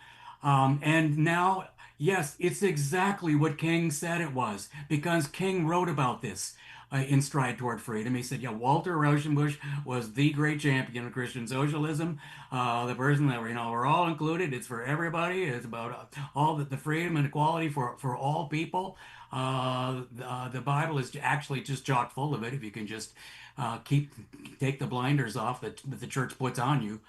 And that that this is the essential thing. So I got from Rauschenbusch exactly what King was saying was there, and not only that, it's speaking to this very question that I've got about why does Christianity domesticate its message into something that's just merely about personal morality, or it gets kind of railroaded into kind of, it can, go all manner of directions politically, often into kind of right-wing politics, authoritarianism.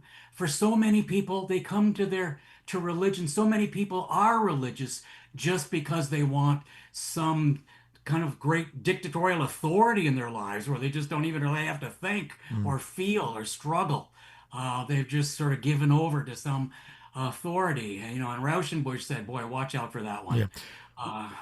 That will strip from the gospel. What are these blinders that the church puts on us that you just referenced? What are these blinders you're talking about?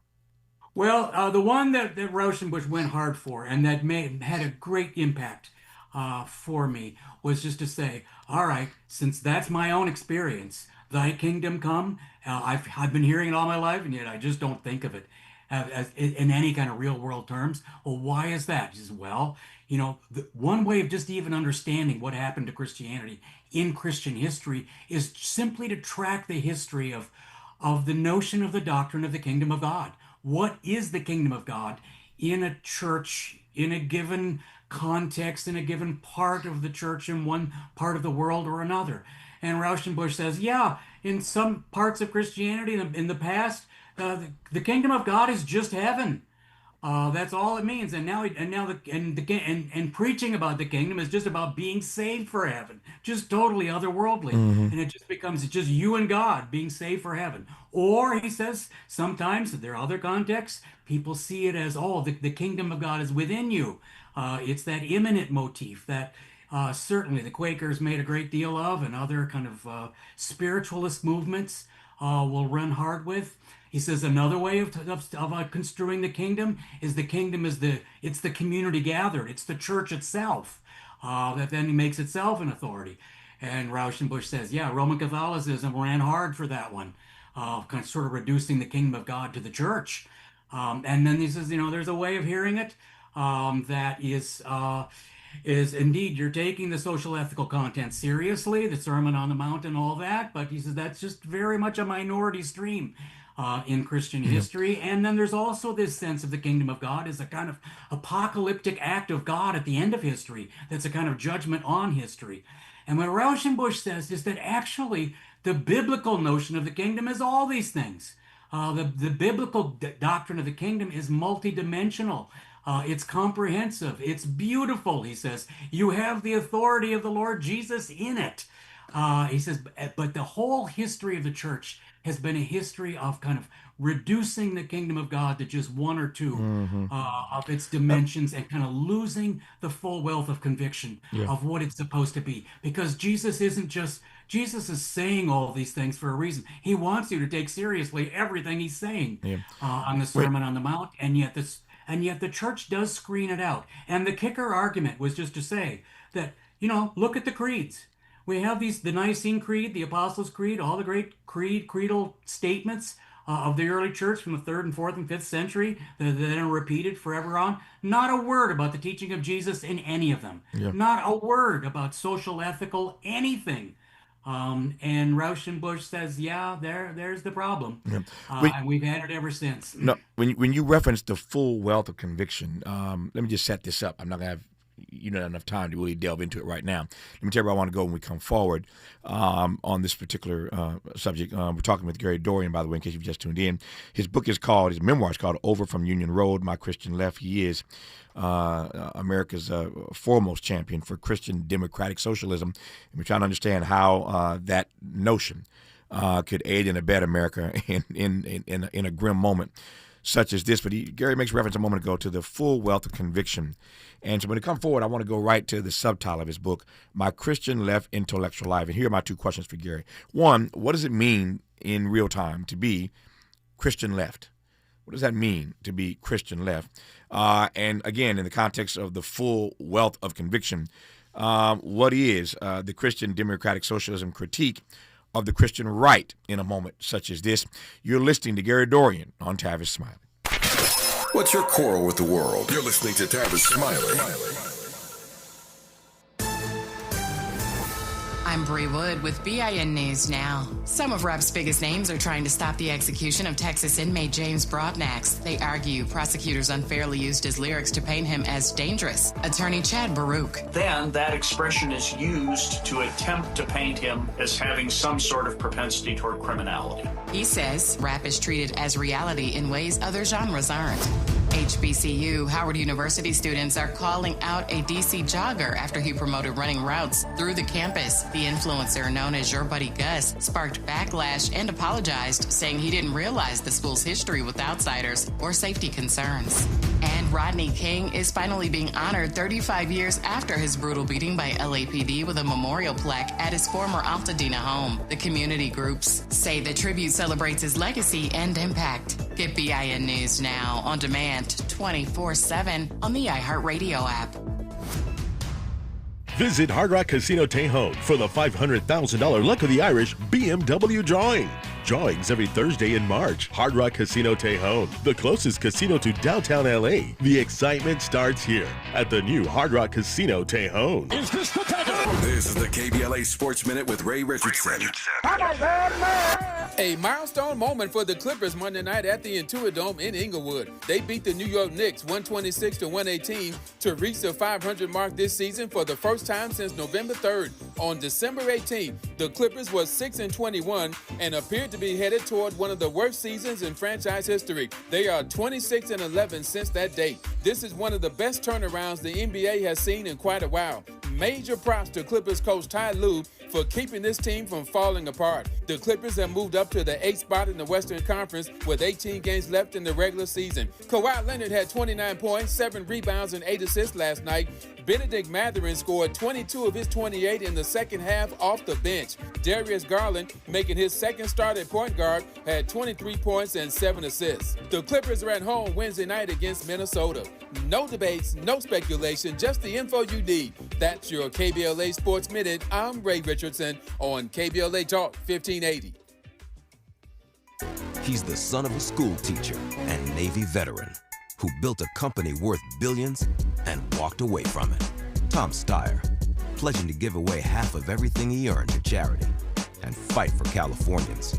So when out-of-state corporations weren't paying their fair share of taxes, Tom Steyer led the fight for Prop 39 and won, earning California billions of dollars for our schools. Tom took on Big Oil to stop them polluting our air and water and smash them. Tom fought for free school lunches so no child goes hungry. Tom Steyer, strong enough to take on the special interests crushing us with the cost of living. As governor, Tom will stop Wall Street from buying up middle-class homes, lower utility rates by 25%, and ban corporate PAC money from our politics. Other politicians talk. Tom Steyer gets it done. Ad paid for by Steyer for Governor 2026.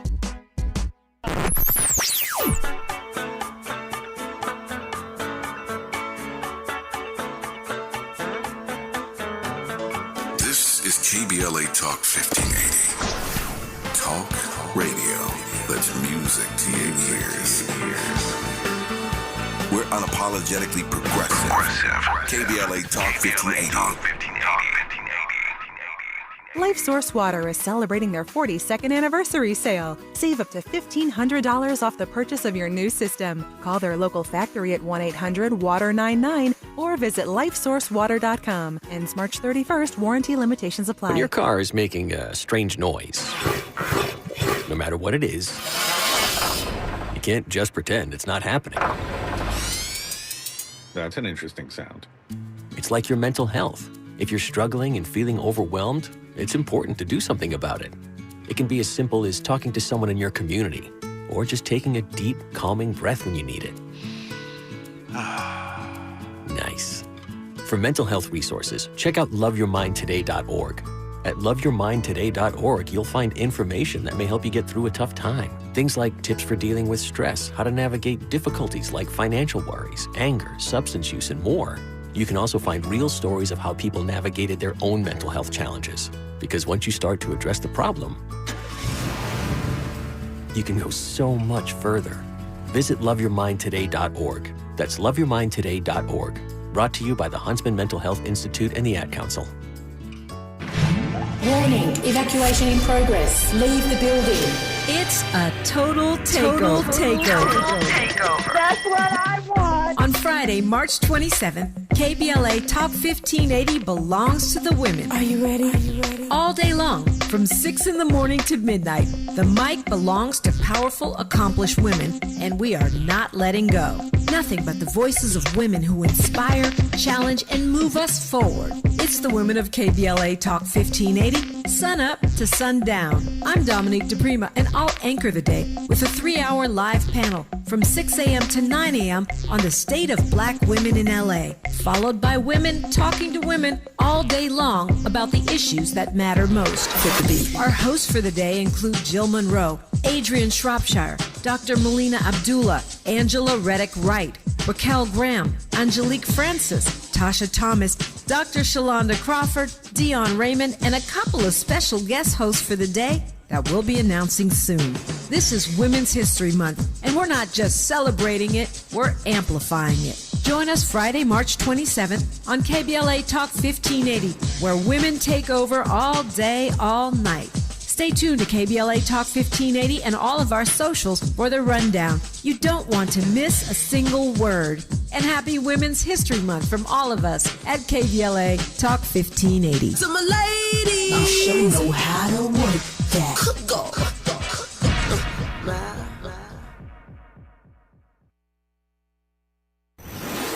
Let's get back to more of this rich dialogue with Tavis Smiley. Gary Dorrien is the Reinhold Niebuhr Professor of Social Ethics at Union Theological Seminary, teaches alongside our friend and brother Cornell West, author of many books, but his most recent is his memoir, Over from Union Road, My Christian Left Intellectual Life. Gary, you made it clear earlier that you're not an ideologue. We talked about that. And yet I'm wondering in this American moment what it means to be Christian left.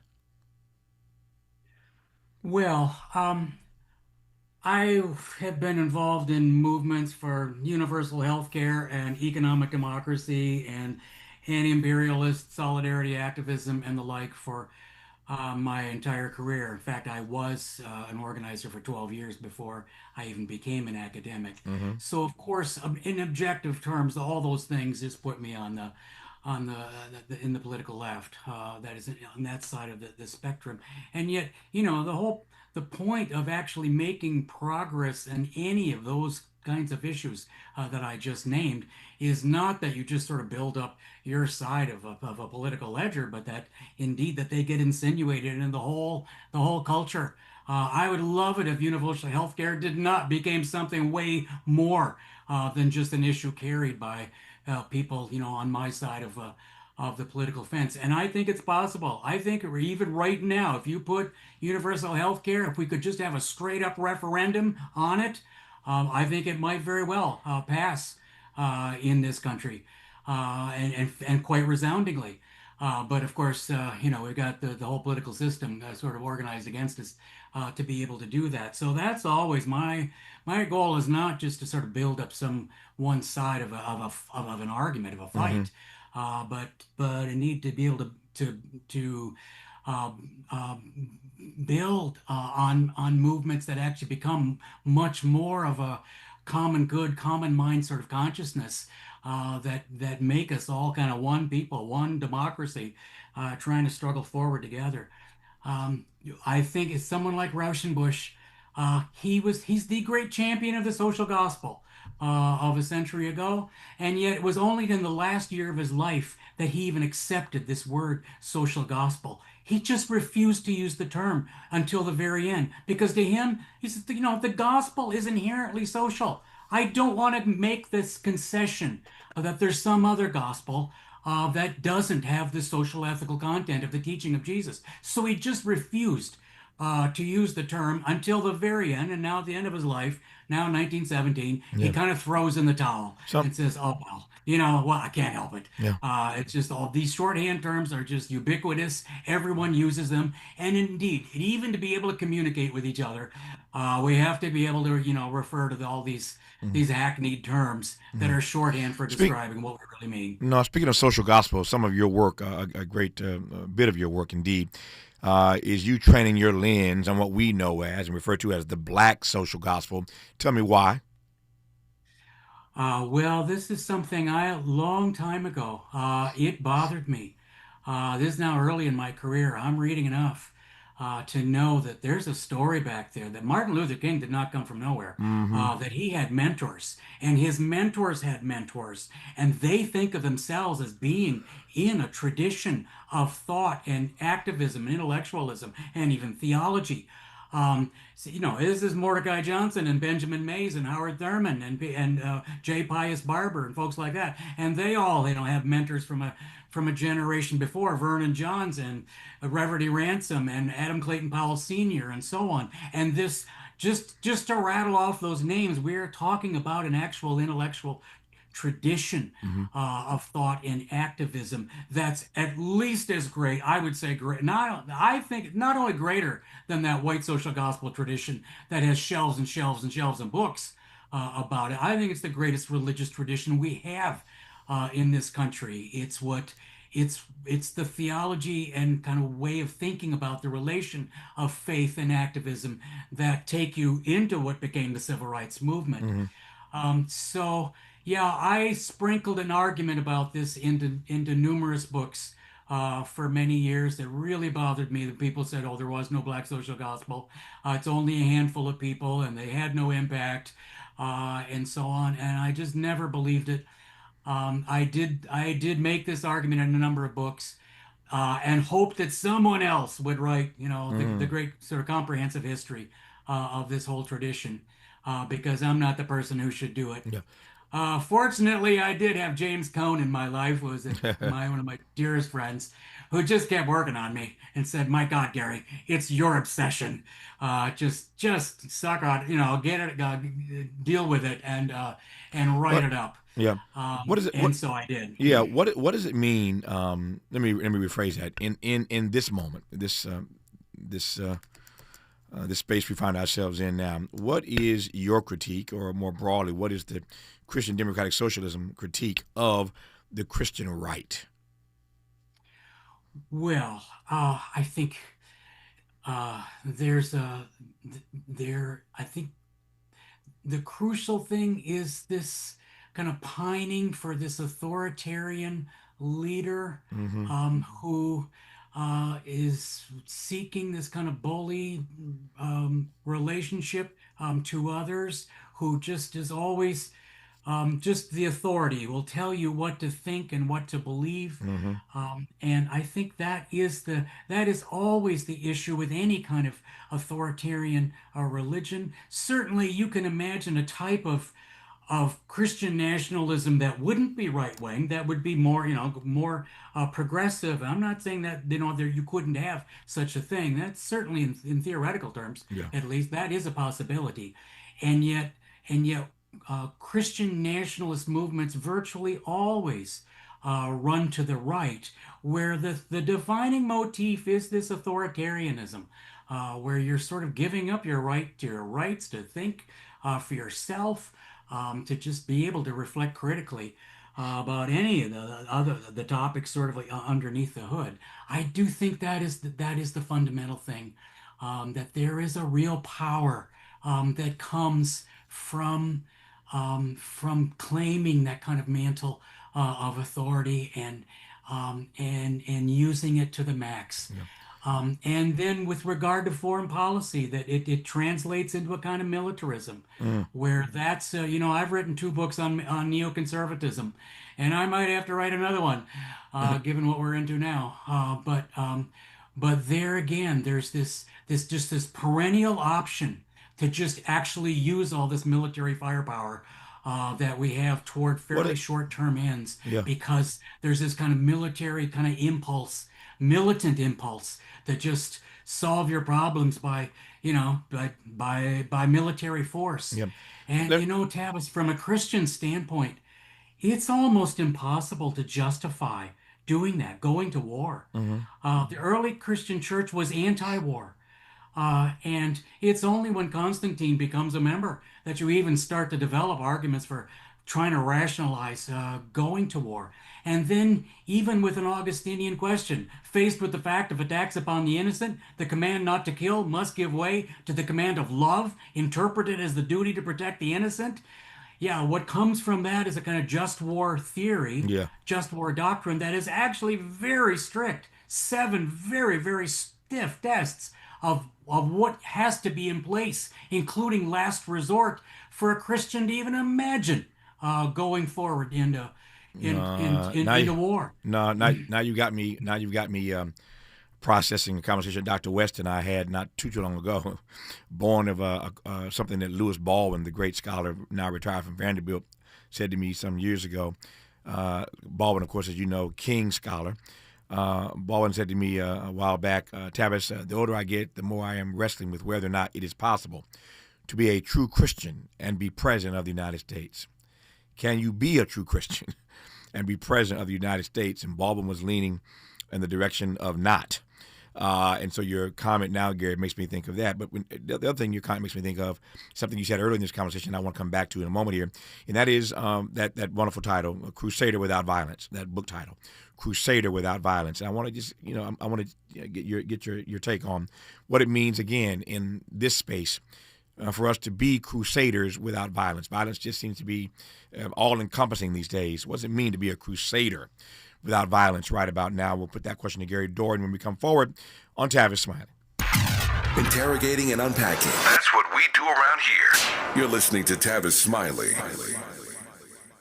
And we're live here outside the Perez family home, just waiting for and there they go. Almost on time this morning. Mom is coming out the front door strong with a double-arm kid carry. Looks like Dad has the bags. Daughter is bringing up the rear.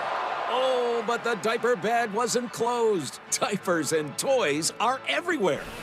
Ooh, but Mom has just nailed the perfect car seat buckle for the toddler. And now the eldest daughter, who looks to be about 9 or 10, has secured herself in the booster seat. Dad zips the bag closed, and they're off. But looks like Mom doesn't realize her coffee cup is still on the roof of the car. And there it goes. Oh, that's a shame. That mug was a fam favorite. Don't sweat the small stuff. Just nail the big stuff, like making sure your kids are buckled correctly in the right seat for their age and size. Learn more at nhtsa.gov/the right seat. Visit nhtsa.gov/the right seat. Brought to you by NHTSA and the Ad Council. Lena Bloom for the Bail Project. Imagine you're stuck in a jail cell and you can't afford bail, and someone offers you a way out. Just plead guilty and you can go home and kiss your kids goodnight. What do? What thousands have. You plead guilty whether you are or not. Cash bail makes poverty a crime. That's why the Bail Project helps those who can't afford it while fighting to end cash bail. Because freedom should be free. Brought to you by the Ad Council. All the women who independent, throw your hands up at me. This March, we're turning up the volume on the women who changed everything. KBLA Talk 1580 is proud to celebrate Women's History Month, honoring the trailblazers, truth tellers, and game changers who shaped our world, our culture, and our community. From the freedom fighters to the firsts, from the boardroom to the front lines, from the unsung to the unforgettable. All month long, we're celebrating the stories, the voices, and the conversations that remind us that women, Black women, have always led the way. Don't miss a moment. This is our moment. This is our story. Stay tuned to KBLA Talk 1580, Los Angeles' home for the conversations that matter. I'm your girl, you're my girl, we your girls. Won't you know that we love you? Sometimes he fails at fitting in, but we're okay with that. You're inside the Tavis Smiley Show. You are indeed with Gary Dorrien, the Reinhold Niebuhr Professor of Social Ethics at Union Theological Seminary, author of a new memoir called Over from Union Road, My Christian Left Intellectual Life. Gary, my time is getting tired of me. When you used this phrase earlier, this book title in this dialogue, Crusader Without Violence, it's been sticking with me throughout our dialogue. And I wonder, what that means right about now when we are in a world where violence seems to be all-encompassing. What does it mean in this Christian, democratic, socialist tradition to be a crusader without violence? Yeah, Dr. King is my lodestar on this issue. I don't think he doesn't argue from an a priori position. It's not that type of sort of absolute pacifism where you already have a position that just applies everywhere because it's a priori. It's just sort of categorical and then simply applied. No, the way he talked about it is always kind of from within, moving outward. He says, yes, it is a stratagem. I mean, definitely he's looking to, it's this kind of stratagem of power in a kind of Niebuhrian sense of the term. But more than that, it's also a spiritual and moral way of life. And then he talked about it this way to the very end of his life. In his last book, he says, I have given myself to this way of nonviolence, and my project, among other things, is just to find out how far it can take me, how far it can go. I think that is the right path. It's not absolutism. I think he took wars one at a time. I don't ever see him arguing the way a kind of a moral absolutist does, where you're simply applying some a priori dictum to a situation. But it is spiritual, moving from inward to outward. Yeah. Indeed, trying to say how much mileage you can get out of nonviolence. I see, Tavis, you've got Adolph Reed coming next. Yeah. And oh my goodness, I was in both of those Jesse campaigns, 84 and 88. Yeah. I was a foot soldier in both those campaigns. Yeah. Adolph gave it to us pretty good back then about what we were doing and what he was doing. But I always thought back then, even then, that this has got to be a problem for Jesse. Imagining himself as commander-in-chief, running for that job. That's right. He had to sit at night, stare at the ceiling and think, try to imagine Martin Luther King running for this job. And of course he can't. No. It's like, no, well, I thought, that would not be possible. But then how do I square this? No, I'm fascinated by that question because I said earlier that Dr. West and I have debated this Lewis Baldwin query, whether or not a true Christian can be president of the United States. And I can guarantee you that if Jesse Jackson had those questions and concerns late at night, I'm sure Cornell West had the same concerns when he ran for president. So you want to be true to the roots of your Christian democratic socialism, and yet there are some conundrums that a president would face if one has those roots. If one truly believes in that tradition, you got some conundrums you're going to face as president of the United States. So Jesse Jackson, I'm certain, had those thoughts, as did your friend and brother at Union, Dr. Cornell West. Our remaining moments with Gary Dorrien when we come forward on Tavis Smiley. For all the freedom-loving folk, this is Tavis Smiley. I feel like freedom. KBLA Talk 1580. We've got a lot to talk about. KBLA Talk 1580, connecting you with services and solutions. Created with a share of the 1984 Olympic Games surplus, LA 84 began operations in 1985 as a grant-making and educational foundation. Today, the LA 84 Foundation supports hundreds of nonprofit youth sports organizations throughout Southern California annually, trains coaches, commissions research, convenes conferences, and maintains the world's premier Olympic and sports library collection. They are transforming lives and communities through the power of youth sports. To find out about youth sports programs for yourself or your child, and to get information about the grants and support they offer to schools and nonprofits, or if you want to make a donation, please visit la84.org. That's la84.org. Or you can call them at 323-730-4600. This is a community call to action from KBLA Talk 1580. Not everything announces itself. Some things simply arrive, and the room is compelled to adjust. This is grooming without apology, without noise, without compromise. Gods and money, organic formulations, clean precision, crafted for skin that does not ask for permission to be felt. Element Cream, a rare hydration layered like an oud at dusk, measured, enduring, unmistakably masculine, moisturizing oil, a quiet revolution, restoring what stress, climate, and time attempts to claim. This is not skincare. It is composure made visible. It is inevitability. Gods and money. exist impeccably. Discover the ritual at godsandmoney.com. That's godsandmoney, MONY.com. Real talent is defined by what people can do, not where they learn to do it. So by stopping at the education section of a resume, you might throw away the perfect hire. You might miss someone who has valuable skills to offer to help your business thrive right now and in the future. Because the truth is this: skills first hiring helps you see talent others miss, like more than 70 million stars, skilled through alternative routes. When you let their story unfold, you gain a competitive advantage, because hiring managers who start with skills are 60% more likely to find a successful hire. See the real person, complete. See what others miss. Hire skills first. Learn why it's a competitive advantage at tearthepaperceiling.org. Brought to you by Opportunity at Work and the Ad Council.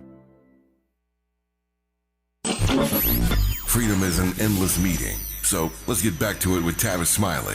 Since they are friends and brothers and colleagues for many, many years, I thought I'd get Dr. Cornell West on the line right quick for this last segment with Gary Dorrien and ask Doc two things. One, what he has thought of this dialogue with his colleague Gary Dorrien, and what Doc thinks Jesse was wrestling with, or how he wrestled with this notion of being a crusader without violence when he ran for president in 84 and 88. Dr. West, how are you, sir? Oh, brother, you know one of the greatest joys of my life, and Anna Heath, is living next door to Brother Gary and Sister Eris. Gary is the greatest Christian ethicist since Niebuhr and more philosophically sophisticated, and he was the first person I spoke to when I decided to run for president. How come? Because I love the brother, because he's got a golden heart, and because he's got a political discernment. And I knew it would be a contradiction, but to be a Christian in a cold, cruel world is to live a contradiction in the world, but not of it, always cutting against the grain and loving yourself loving through the darkness, not loving yourself, loving your neighbor, loving God through the darkness. And Brother Gary has been doing that all of his adult life. That's why I love him so, my brother. Yeah. Gary, how do we, I've only got a few minutes left here, how do we, those of us who are rooted in the Christian left, your subtitle is called, again, My Christian Left Intellectual Life. So those of us who proudly put ourselves in that tradition of being the Christian left, how do we navigate these contradictions that we find ourselves in now more than ever, these political, economic, social, cultural contradictions, Gary? Well, I think we find our way to trying just to expand the number of folks that we're in conversation with. We can't just be, satisfied with whatever we've got now. I'm in a city where we are building a culture of organizing in a way that just wasn't true. What we didn't have before in New York. So that places that have that realize, no, we can't be content with what we've got now.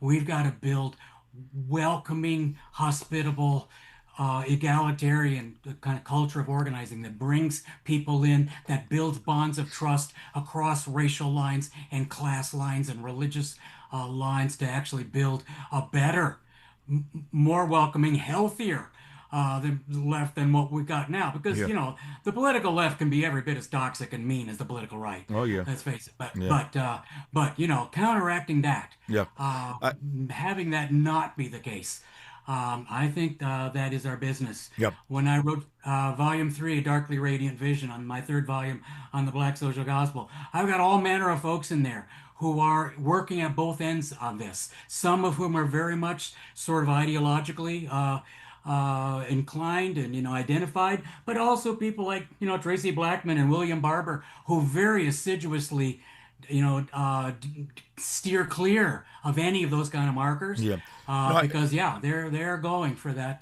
that bigger community. I got 60 seconds left here. I want to give 30 seconds to Doc, and I give, of course, Gary Dorrien, as we should, the final word here. His name was Reverend Sterling. I don't want to close this conversation speaking of the great professors at Union through the years, James Cone. Doc, in 30 seconds, say a quick word about the late, great James Cone. Brother, I'm blessed to be in his office. Nobody like him. He created a whole new paradigm of connecting God to a hated people, of black people, grounded in their own particularity, but embracing all people, especially oppressed peoples. And of course, he was the best friend of Brother Gary. And it's a blessing to know both of them. Yep. Gary, during the last word to you in 30 seconds, say a word about the late, great James Cone. One of my fields is theology. Raphael Warnock at Jim's funeral service said that heretofore we will talk about theology BC and AC, before Cone after Cone, yeah. And I think that was exactly right. Nope, I love it. He's written so many books, indeed books on the black social gospel. His most recent is a memoir. It's called Over from Union Road, My Christian Left Intellectual Life. He is the Reinhold Niebuhr Professor of Social Ethics at Union Theological Seminary, who I've been honored to have had on this program. Gary, Dorrien, thank you for your time, man. I appreciate you, Doc. I'll talk to you on Thursday in your regular time slot. Love you both. Thank you both for your time. All right. Bye. You heard Gary Dorrien mention Adolph Reed Jr. Yes, we got just intellectuals. These intellectuals are lined up like planes landing at JFK or LAX. They're lined up today on Tavis Smiley. Another brilliant conversation with another brilliant intellectual, Adolph Reed Jr., coming up on Tavis Smiley. KBLA 1580 Santa Monica. I'm Bree Wood with BIN News Now. Some of Rep's biggest names are trying to stop the execution of Texas inmate James Broadnax. They argue prosecutors unfairly used his lyrics to paint him as dangerous. Attorney Chad Baruch. Then that expression is used to attempt to paint him as having some sort of propensity toward criminality. He says rap is treated as reality in ways other genres aren't. HBCU, Howard University students are calling out a DC jogger after he promoted running routes through the campus. The influencer known as Your Buddy Gus sparked backlash and apologized, saying he didn't realize the school's history with outsiders or safety concerns. And Rodney King is finally being honored 35 years after his brutal beating by LAPD with a memorial plaque at his former Altadena home. The community groups say the tribute celebrates his legacy and impact. Get BIN News Now on demand 24/7 on the iHeartRadio app. Visit Hard Rock Casino Tejon for the $500,000 Luck of the Irish BMW drawing.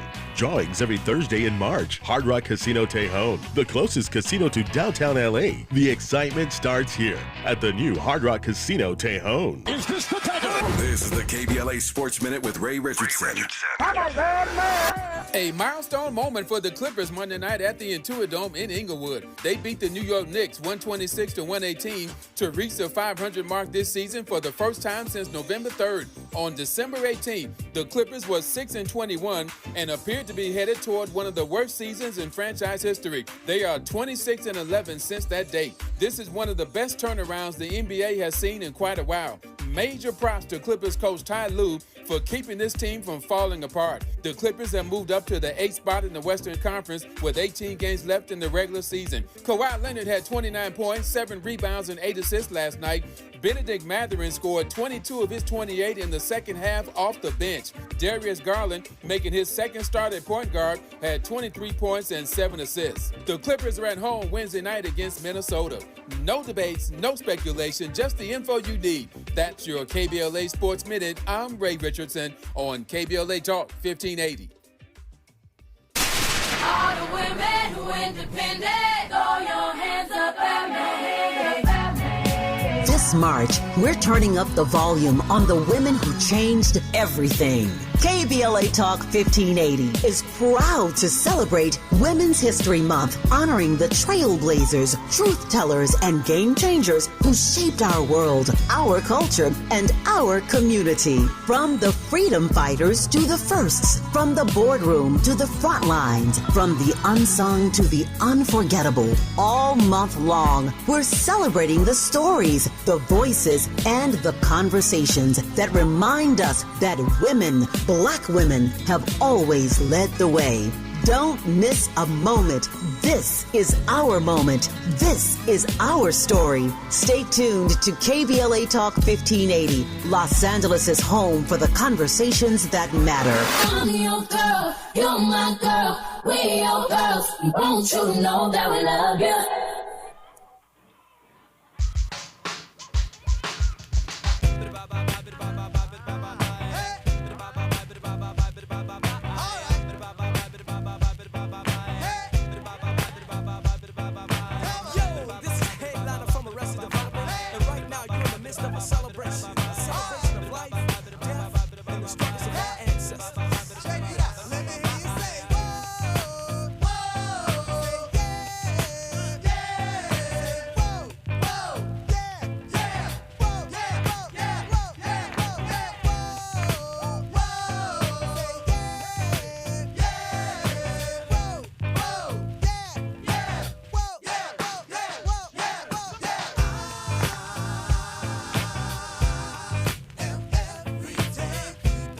I think Jesse Jackson Sr., where he here would say, I am everyday people.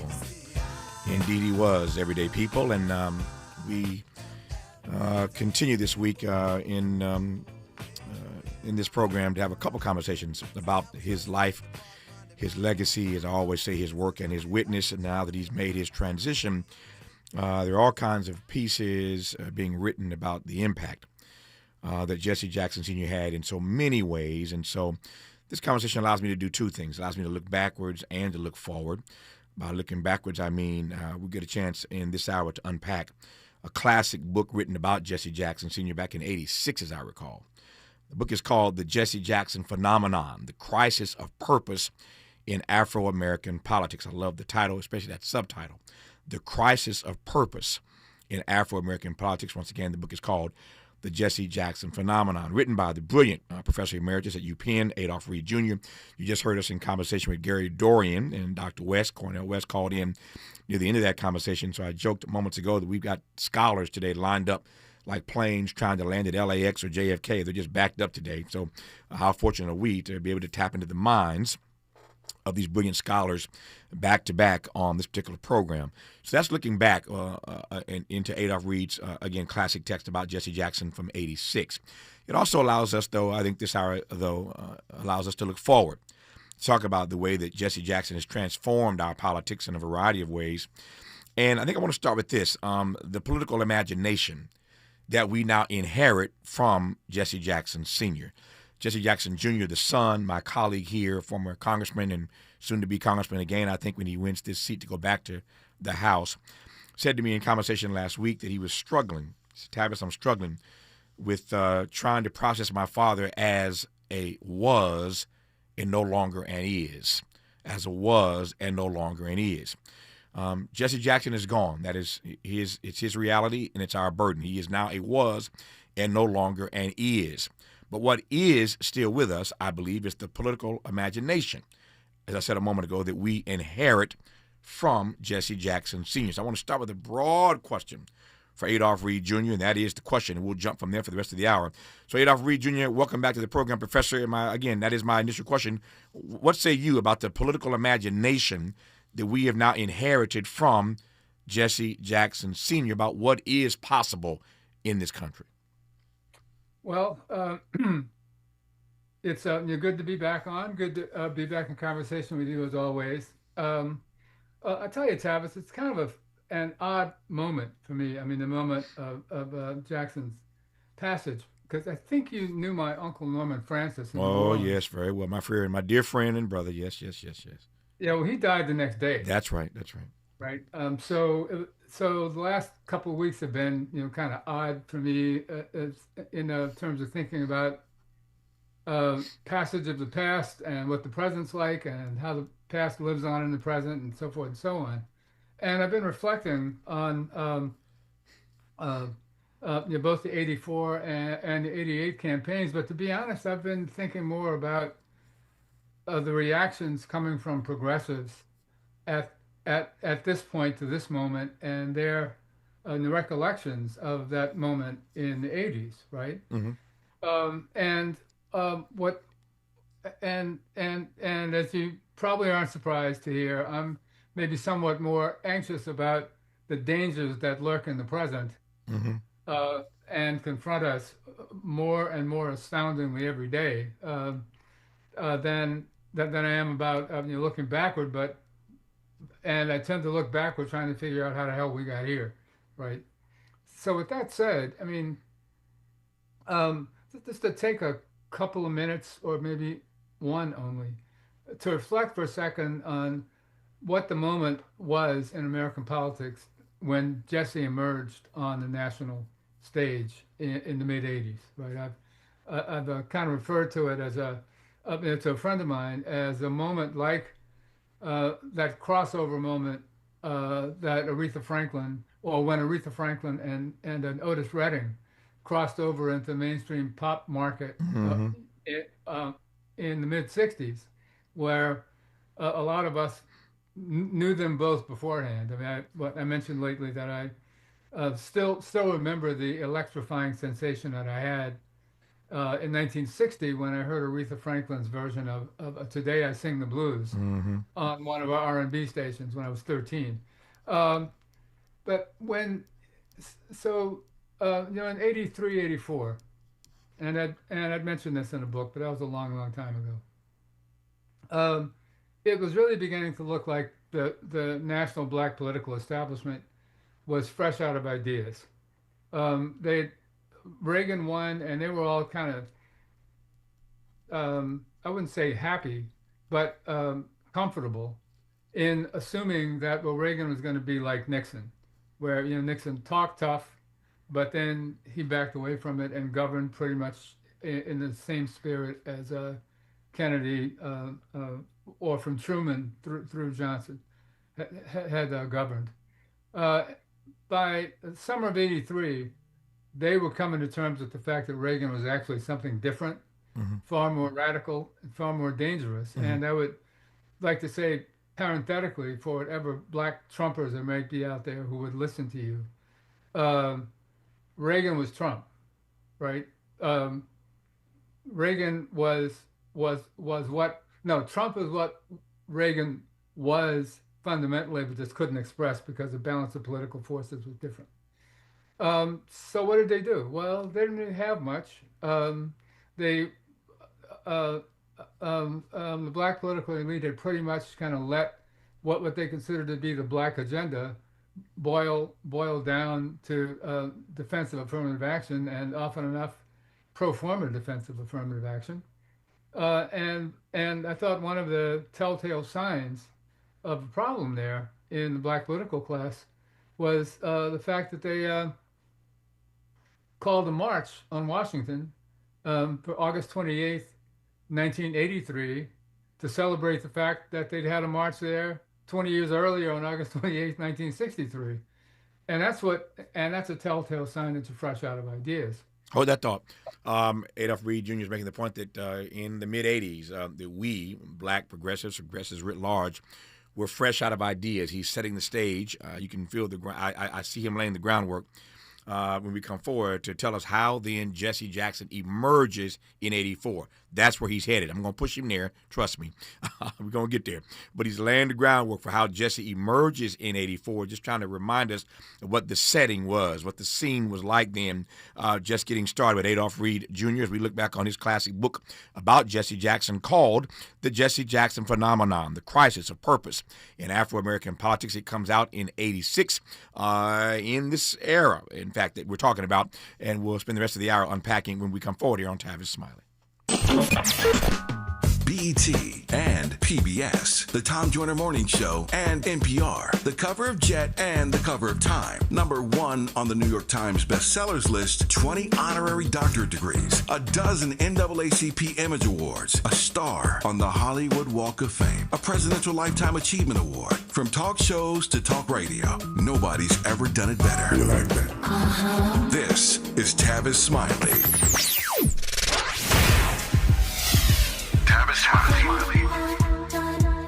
They say time flies when you're having fun. The founding members cohort of The Art of Conversation is almost over. Hard to believe.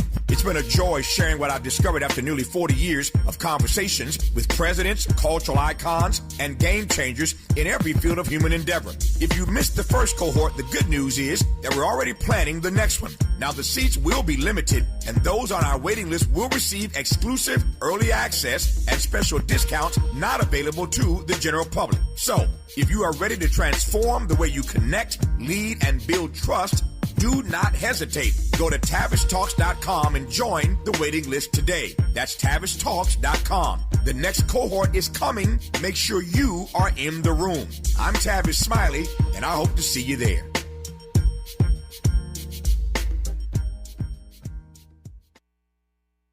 Don't you wish your life came with a warning app? Stop. That dog does not want to be petted. Just a little heads up before something bad happens. Move your coffee cup away from your computer. Oh, no. So you can have more control. Stop. You're texting your boss by mistake. Uh-oh. Well, life doesn't always give you time to change the outcome, but prediabetes does. With early diagnosis and a few healthy changes like managing your weight, getting active, stopping smoking, and eating healthier, you can stop prediabetes before it leads to type 2 diabetes. It's easy to learn your risk. Take the 1-minute test today at doihaveprediabetes.org. Warning, the cap is loose on that catch-up. Ugh. Don't wait. You have the power to change the outcome. Visit doihaveprediabetes.org today. That's doihaveprediabetes.org. Brought to you by the Ad Council and its prediabetes awareness partners. With the new IHOP value menu, $6 is all it takes to go to your happy place, where stacks of pancakes with bacon and eggs are just $6 every day. French toast, sausage, and eggs are, you guessed it, $6. And fluffy omelets come with a side of pancakes and only cost $6. Go to your happy plates every day at IHOP. $7 in some locations. Available every day for a limited time at participating restaurants in the U.S. Hours may vary. No substitutions. Not valid with other discounts or promotions. Prices may vary. Are you 50 or older? This news is for you. The CDC recommends you get vaccinated against pneumococcal pneumonia. Even if you're healthy, your age puts you at risk. People 50 or older are over 6 times more likely to be hospitalized with pneumococcal pneumonia compared to adults 18 to 49. Just one shot can help protect you. Learn more and schedule at vaxassist.com. That's VAXassist.com. Sponsored by Pfizer.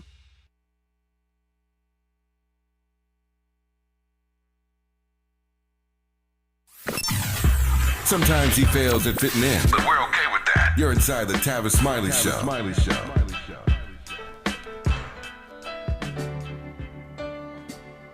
Without a word of warning, the blues walked in this morning and circled around my lonely room. I didn't know why I had that sad and lonely feeling until my baby said, "We're through."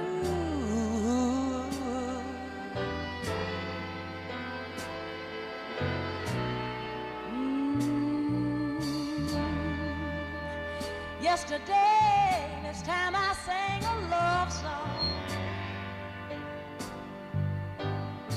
but today, singing the blues. So, in case you just tuned in, Adolph Reed Jr. is our guest, Professor Emeritus at UPenn, author of the classic text on Jesse Jackson called The Jesse Jackson Phenomenon, The Crisis of Purpose in Afro-American Politics. He made reference to this song, and the first time he heard it, it's Aretha's version of Today I Sing the Blues, and it's just a good excuse to play it. Turn it up, Miles. Turn it up. Turn it up. Yes. Everybody's got to lose, and since I've lost, I'd rather walk around and worry. I guess I'll just walk the darkest avenue.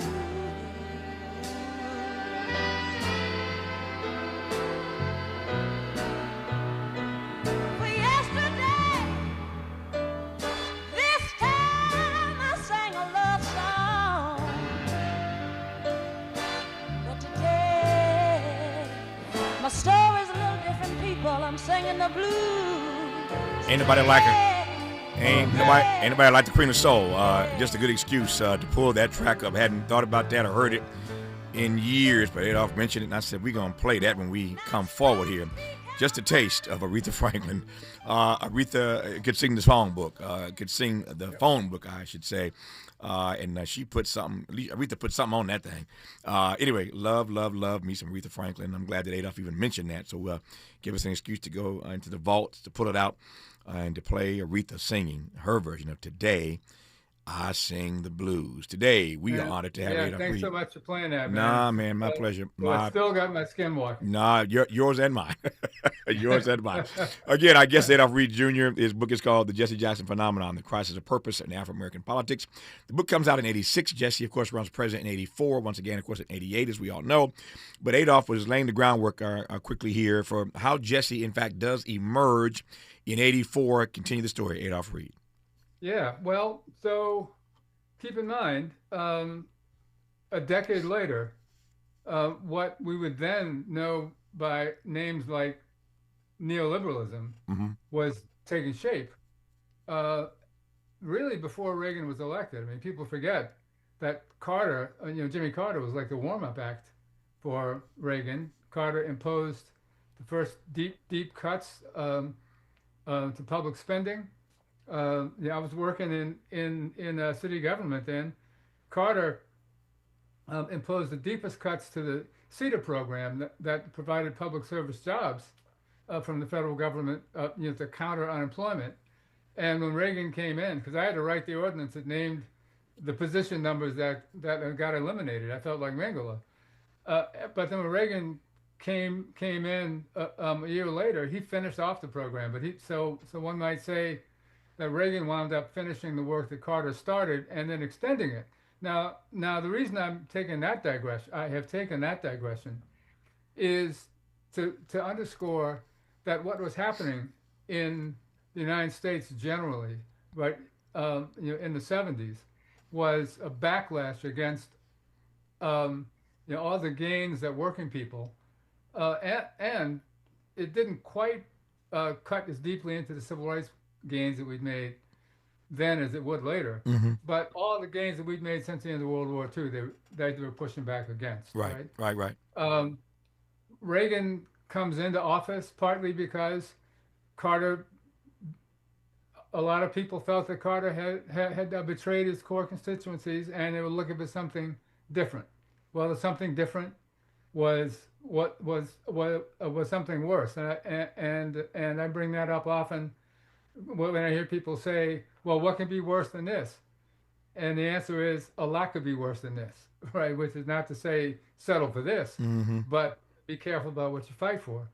So anyway, at that point, the left and social justice oriented wings of the Democratic Party were kind of at a loss. And it makes sense that they were at a loss, because the bill of goods that we'd all been sold since the end of World War II is that we didn't need to have economic redistribution in our country, that we had a new class harmony, a new economic system where enlightened corporations would generate economic growth with support of the government, and would all benefit from the proceeds of that growth. Combined with the victories of the civil rights movement, especially in the employment area, black people got access to jobs, and not just big fancy ass jobs, but sanitation supervisors and water inspectors for city governments and stuff that we hadn't had before, and this had been encouraging the growth of a new black middle class in my age cohort, even, right? I mean, my wife and I were able to buy a house in Atlanta when we were in our early 20s or mid 20s. A next door neighbor, or our neighbor across the street, his young brother, a vet who worked at the UAW plant, he and his wife had bought a house, and then when the economy started backing up in the 70s, and when employers started demanding takebacks, black working people suffered, and you could see it. You could see people losing their jobs, losing their houses, et cetera, et cetera. Yeah. My next door neighbor, who was also a very good old friend of mine, from my days in college, was in that position. So you saw it a lot, and it wasn't just an abstraction. Yeah. Well, a debate began after Carter lost so badly in 1980 about which way the Democratic Party should go going forward.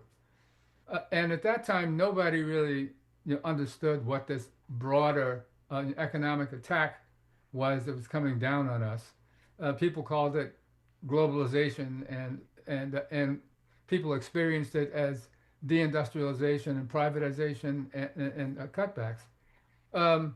So it's in that moment, right, where forces of the left didn't quite understand didn't quite know what they were up against, didn't know quite how to get out of it. Right. But all of us had been conditioned to assume that post-war America was built on a new compact, right, between capital and labor, between employers and employees, that gave us all, or that was supposedly built on a promise that the government would stimulate economic growth, from which industry and business would benefit, and then we as workers would benefit from the rising tide. So we'd get social services, expansion of the public sector, new job opportunities, programs to help buy houses, et cetera, et cetera. And how does all this seed the ground for Jesse Jackson Sr. in '84?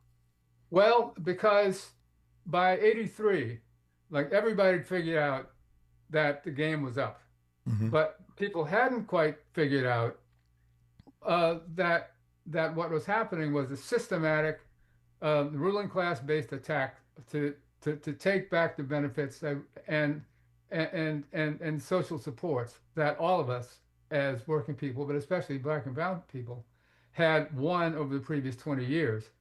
So we're flailing around, and as often happens when people are in like a crisis mode, don't quite understand the causes of the crisis, don't quite have clear directions forward, a comforting impulse can be to reach back into the past and to pick up on what feels like reproduction of an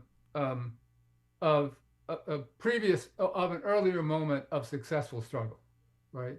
So Jesse, I don't know, I've never bothered to try to understand, frankly, what exactly prompted Jesse to run for the nomination, or what the impulse was, it came into his head.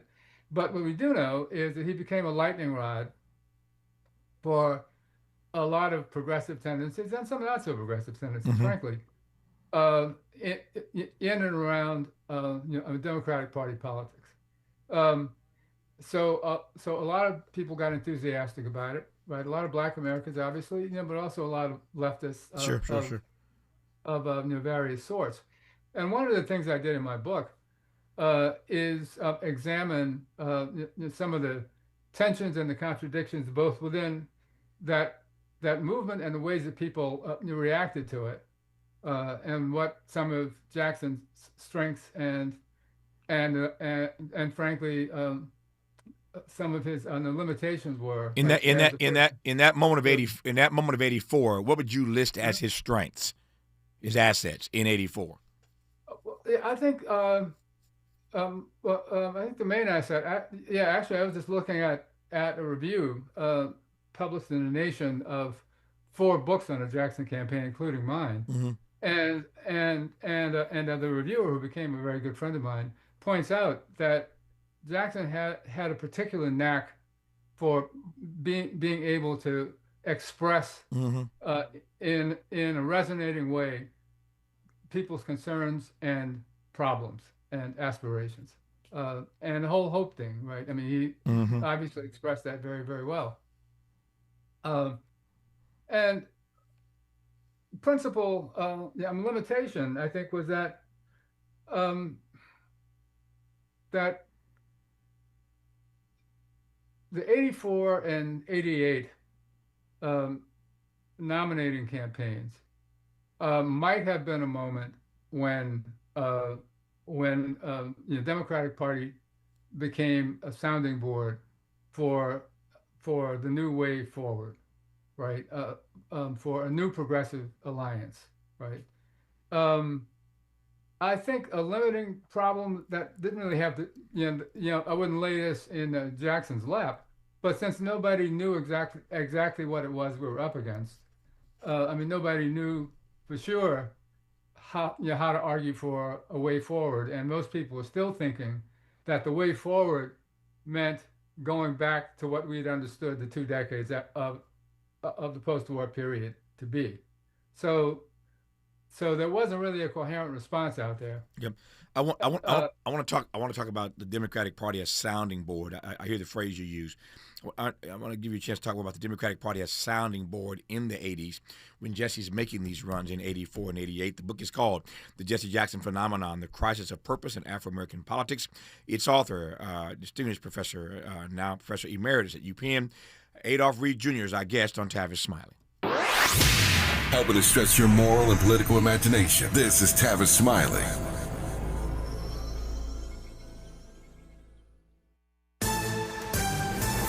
I'm Bree Wood with BIN News Now. Some of Rob's biggest names are trying to stop the execution of Texas inmate James Broadnax. They argue prosecutors unfairly used his lyrics to paint him as dangerous. Attorney Chad Baruch. Then that expression is used to attempt to paint him as having some sort of propensity toward criminality. He says rap is treated as reality in ways other genres aren't. HBCU, Howard University students are calling out a DC jogger after he promoted running routes through the campus. The influencer known as Your Buddy Gus sparked backlash and apologized, saying he didn't realize the school's history with outsiders or safety concerns. And Rodney King is finally being honored 35 years after his brutal beating by LAPD with a memorial plaque at his former Altadena home. The community groups say the tribute celebrates his legacy and impact. Get BIN News Now on demand 24/7 on the iHeartRadio app. Visit Hard Rock Casino Tejon for the $500,000 Luck of the Irish BMW drawing. Drawings every Thursday in March. Hard Rock Casino Tejon, the closest casino to downtown LA. The excitement starts here at the new Hard Rock Casino Tejon. Is this the Tejon? This is the KBLA Sports Minute with Ray Richardson. A milestone moment for the Clippers Monday night at the Intuit Dome in Inglewood. They beat the New York Knicks 126-118 to reach the 500 mark this season for the first time since November 3rd. On December 18th, the Clippers were 6-21 and appeared to be headed toward one of the worst seasons in franchise history. They are 26-11 since that date. This is one of the best turnarounds the NBA has seen in quite a while. Major props to Clippers coach Ty Lue for keeping this team from falling apart. The Clippers have moved up to the 8th spot in the Western Conference with 18 games left in the regular season. Kawhi Leonard had 29 points, 7 rebounds, and 8 assists last night. Benedict Mathurin scored 22 of his 28 in the second half off the bench. Darius Garland, making his second start at point guard, had 23 points and 7 assists. The Clippers are at home Wednesday night against Minnesota. No debates, no speculation, just the info you need. That's your KBLA Sports Minute. I'm Ray Richardson on KBLA Talk 1580.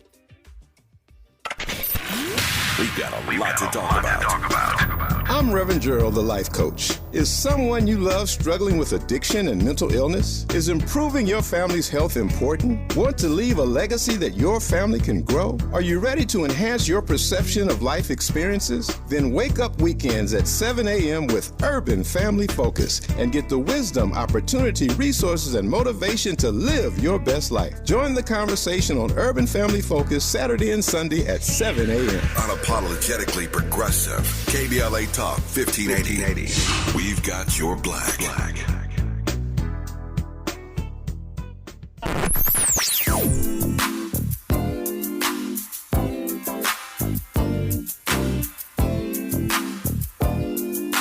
This is KBLA Talk 1580. Talk radio. That's music to your ears.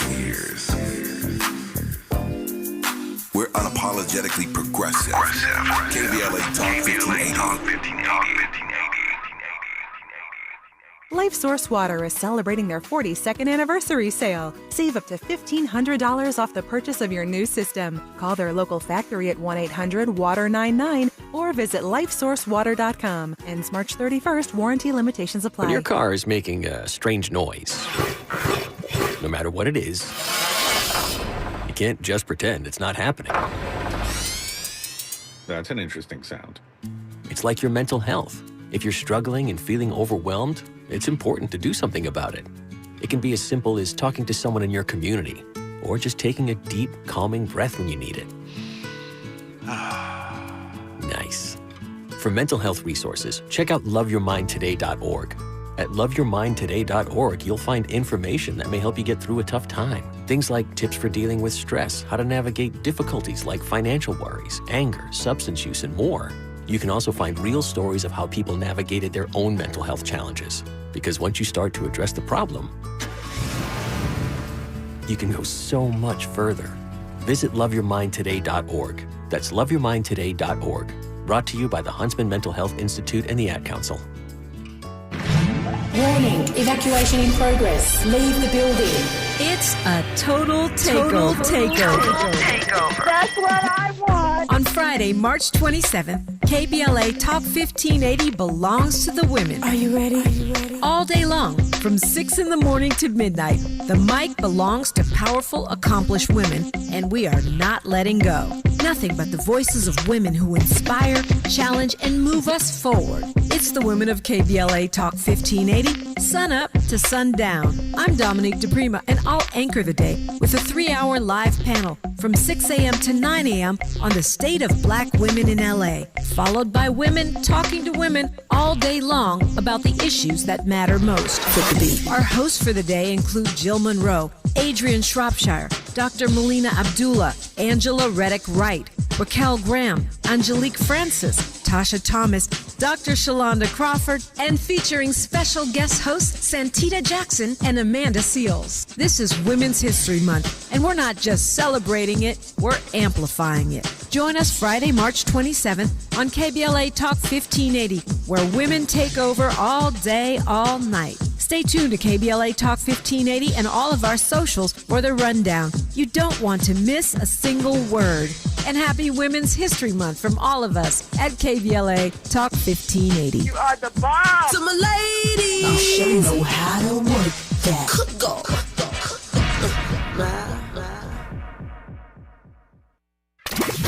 He's a paradigm pioneer and the top-rated African-American talk show host in the nation, according to Talkers Magazine. You're tapped in with Tavis Smiley right now. Tavis Smiley, who is honored to have Adolph Reed Jr., Professor Emeritus at UPenn, as our guest in this hour. His classic book is called The Jesse Jackson Phenomenon, The Crisis of Purpose in Afro-American Politics. There are so many books written about Jesse over the years. I ran into Abby Phillip, the most recent book, CNN Anchor. Her book came out just a couple months ago, and she was on this program, and that book dropped. But now that we've funeralized Reverend Jackson, he's made his transition. There are all kinds of books that people are going back to and articles being written about the impact of the life and legacy, the work and witness of Jesse Jackson that we'll be discussing for many, many years to come, I suspect. But I wanted to look back at Adolph's classic book again, called The Jesse Jackson Phenomenon, that came out in 1986. And earlier in this dialogue, Adolph, you said a couple of things I want to see if you can kind of square for me. You suggested that in the mid-'80s, Reagan, Carter gets himself in some trouble. Reagan comes forth. So now we're being ushered into the Reagan era in the 80s. The left, progressives, Democrats, as you said earlier, are fresh out of ideas, which seeds the ground for somebody like Jesse to sort of come up. But on the one hand, you're saying the left is fresh out of ideas. On the other hand, you suggested a moment ago that the Democratic Party becomes a sounding board. Can you square those two things for me? Yeah, I'll try. But first, I need to make a quick update. Sure. I came out of retirement in the summer, and I'm now officially distinguished visiting professor of politics at Mount Holyoke College. So I relocated from Philly to Springfield, Mass, where I was just able to go outside without a winter jacket for the first time in 5 months yesterday. So Adolph, here's how this works. When you come on a program and you've changed positions, you've changed places, you tell the producers that, man. So I can give you your proper respect. You got to tell the producer that next time, Adolph. God dang it! All right, go ahead. Yeah, well, yes, I think that's an important moment, right? Because the Democratic Party, well, and like I said, the key thing to keep in mind is that nobody really understood what the full thrust of the thing we were up against was. And there was a kind of business as usual interest group politics way of dealing through the Democratic Party, because that had been the dominant party for most of the post-war era. Mm-hmm. When the old bromides just weren't working anymore, space existed for somebody to invade or to declare or to claim a political vision that could unite a movement that would overcome the bad things, that could overcome the bad things that were happening around us. Right. And Jesse, as I think I started to say, was an ideal person, an immensely talented person, or whose a person whose immense talents were especially suited for articulating, those concerns and hopes. A problem was that, as he pointed out himself often, I think one of his phrases was, "He's a tree shaker, not a jelly maker." Mm-hmm. And what was absent was commitment to doing the kind of everyday stuff, right? The kind of shoe leather based organizing, right? To turn the energy that Jackson's campaign generated, into a sustainable or self-sustaining political movement, right? And partly that had to do with the objective situation that nobody understood really, as I said, the totality of what we're up against. Mm-hmm. But it also had to do with the fact that Jackson had his strengths and he had his limits, like we all do. Right.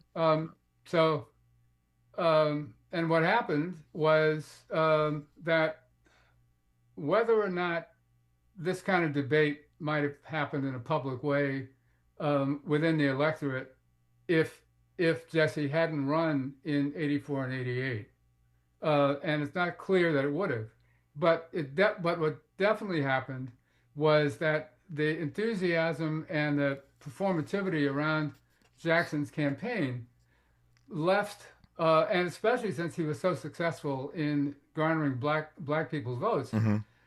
left the other candidates off the hook in a way. Yeah.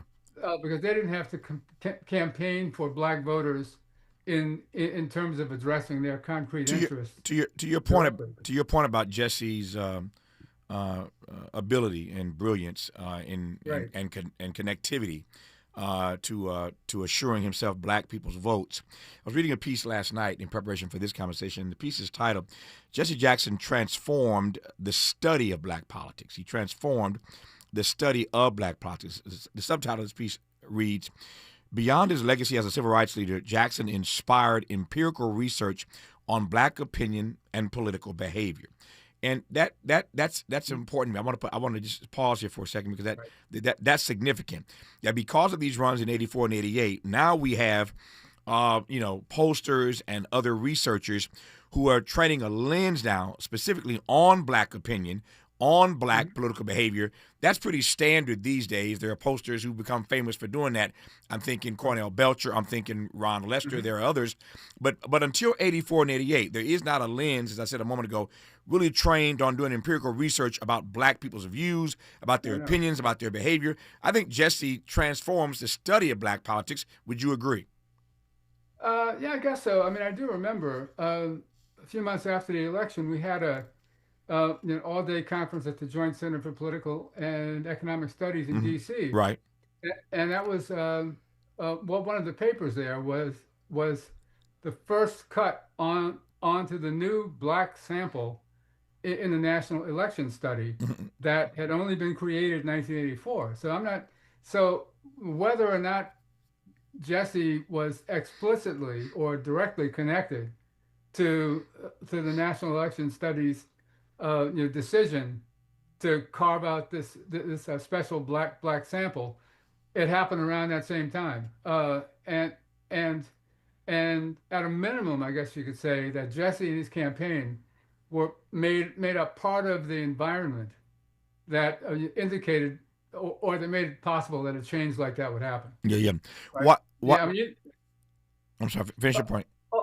I was just going to say, you know me well enough to know that I'm a little more reluctant to give individuals credit. Yeah. For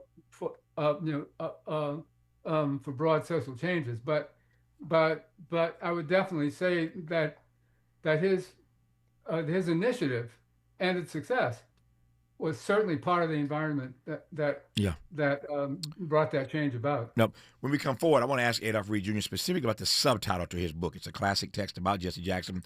Again, comes out in 86 after the 84 campaign. Jesse runs again, of course, in 88. This book comes out between those two campaigns. It's called The Jesse Jackson Phenomenon. The subtitle is The Crisis of Purpose in Afro-American Politics. What crisis of purpose in black politics was Adolph Reed Jr. talking about? That's the question when we come forward on Tavis Smiley. From California to the Carolinas, everybody's listening to Tavis. More when we come forward.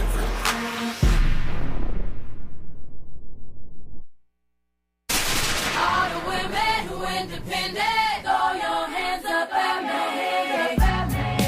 This March, we're turning up the volume on the women who changed everything. KBLA Talk 1580 is proud to celebrate Women's History Month, honoring the trailblazers, truth tellers, and game changers who shaped our world, our culture, and our community. From the freedom fighters to the firsts, from the boardroom to the front lines, from the unsung to the unforgettable. All month long, we're celebrating the stories, the voices, and the conversations that remind us that women, Black women, have always led the way. Don't miss a moment. This is our moment. This is our story. Stay tuned to KBLA Talk 1580, Los Angeles' home for the conversations that matter. I'm your girl, you're my girl, we're your girls. Won't you know that we love you? I can't believe how spotless my floors look after using the Swiffer Power Mop. No more dragging around a heavy mop and messy bucket. Now I get the same deep clean without all the work. Thanks to the powerful solution and scrubbing pad of the Swiffer Power Mop, dirt and grime don't stand a chance, and I don't break a sweat. Mic drop. Mop drop. Swiffer Power Mop, Swiffer Power Mop. A smarter way to mop. Try it or your money back. As we go a little something like this. Hey, it is me, D.L. Hughley, and I am thrilled to be heard weekdays in my hometown on KBLA Talk 1580. So check out the D.L. Hughley Afternoon Show weekdays from 2 to 4 p.m. exclusively on KBLA Talk 1580. We got a whole lot to talk about, let me tell you. That's for the real. And we're live here outside the Perez family home, just waiting for the... And there they go, almost on time this morning. Mom is coming out the front door strong with a double-arm kid carry. Looks like Dad has the bags. Daughter is bringing up the rear. Oh, but the diaper bag wasn't closed. Diapers and toys are everywhere. Ooh, but Mom has just nailed the perfect car seat buckle for the toddler. And now the eldest daughter, who looks to be about 9 or 10, has secured herself in the booster seat. Dad zips the bag closed, and they're off. But looks like Mom doesn't realize her coffee cup is still on the roof of the car. And there it goes. Oh, that's a shame. That mug was a fam favorite. Don't sweat the small stuff. Just nail the big stuff, like making sure your kids are buckled correctly in the right seat for their age and size. Learn more at nhtsa.gov/the right seat. Visit nhtsa.gov/the right seat. Brought to you by NHTSA and the Ad Council. Freedom is an endless meeting. So let's get back to it with Tavis Smiley. Tavis Smiley and Adolph Reed Jr. The book is called The Jesse Jackson Phenomenon, The Crisis of Purpose in Afro-American Politics. I want to ask you a couple things on my mind. I mentioned a moment ago that I wanted to ask you a couple things about this period of 84 and 88 when Jesse's running. Before I get to what I posed earlier, let me just ask what it means. I should have asked this question, could have asked this earlier in our dialogue. What does it mean that Jesse comes out of the protest politics of the 1960s, Adolph? He makes his move in 84, but he comes squarely out of the protest politics of the 60s. What does that mean? What do we take from that backstory? Well, yeah, that's a very important question because, what I argued then, and I think still makes sense. Well, it was at the heroic phase of popular activism and the direct action movement and civil rights movement, and even Black Power, right, with the Black Power movement, which is what I basically came out of, were political tendencies that moved people to act on the basis of transformative social vision, right? But it wasn't just, the high period of civil rights activism wasn't just about desegregating lunch counters and bathrooms, but those were very important with respect to the dignity that Black people won and that restored, or just about the Voting Rights Act to be able to vote, right? But they were about those things, basically. So what comes out of the Voting Rights Act, passage of the Voting Rights Act, is a exponential growth in Black office holding, Black elective office holding. And the first wave of Black elected officials rode into office on the promises, the large promises that came from the moral and the social vision of the civil rights movement, right? Social transformation. Well, they get into office and they have to act like, elected officials, like everybody else, turns out, of whatever color.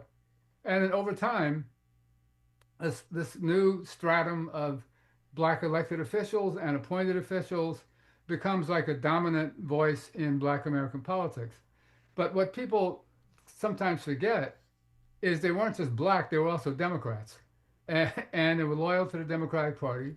So even at the Gary Convention in 1972, despite all the talk about about independent Black political action, all the Black Democrats went to Miami to the Democratic Convention because they knew that's where their bread was buttered also. Right. Well, as the center of gravity of national policy begins moving to the right, and as big as big cities that had Black elected governments began getting squeezed in fiscal terms, they had less and less concrete to offer their Black constituents. But they maintained the rhetoric, right? So like Black elected officials, and I was fortunate enough to be in Atlanta, right, to have a front row seat at the transition there in the 70s. But Black elected officials would come and tell Black voters that, well, we had to vote for them because we needed to have them in office. And then when they got in office, they would tell us, well, we can't do anything about that. We need you to protest to go make us do something. That takes me straight. That takes me straight toward this question that I want to offer as I exit question when we come forward. Back to the subtitle of his book, "The Crisis of Purpose in Afro-American Politics." You can hear Adolph teeing up this dilemma, this tension that exists in Black spaces politically in this particular era. The book is called, again, The Jesse Jackson Phenomenon, The Crisis of Purpose in Afro-American Politics. What is that crisis of purpose that Adolph was referencing then, that he's now kind of walking up toward right about now? We'll close on that note when we come forward here on Tavis Smiley. This is getting good. Yeah, man. Tavis Smiley continues when we come forward.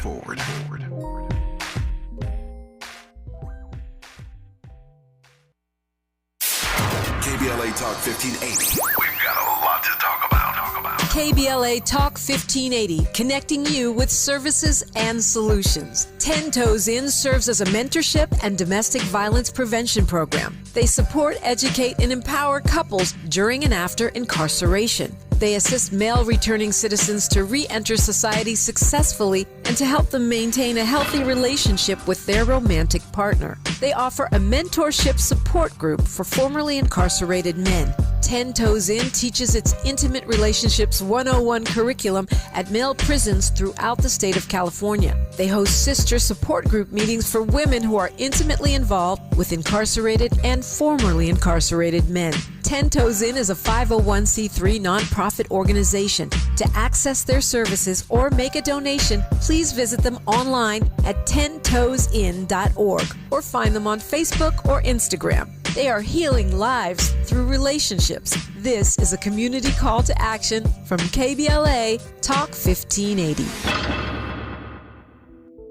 Real talent is defined by what people can do, not where they learn to do it. So by stopping at the education section of a resume, you might throw away the perfect hire. You might miss someone who has valuable skills to offer to help your business thrive right now and in the future. Because the truth is this: Skills First Hiring helps you see talent others miss, like more than 70 million stars, skilled through alternative routes. When you let their story unfold, you gain a competitive advantage because hiring managers who start with skills are 60% more likely to find a successful hire. See the real person, complete. See what others miss. Hire skills first.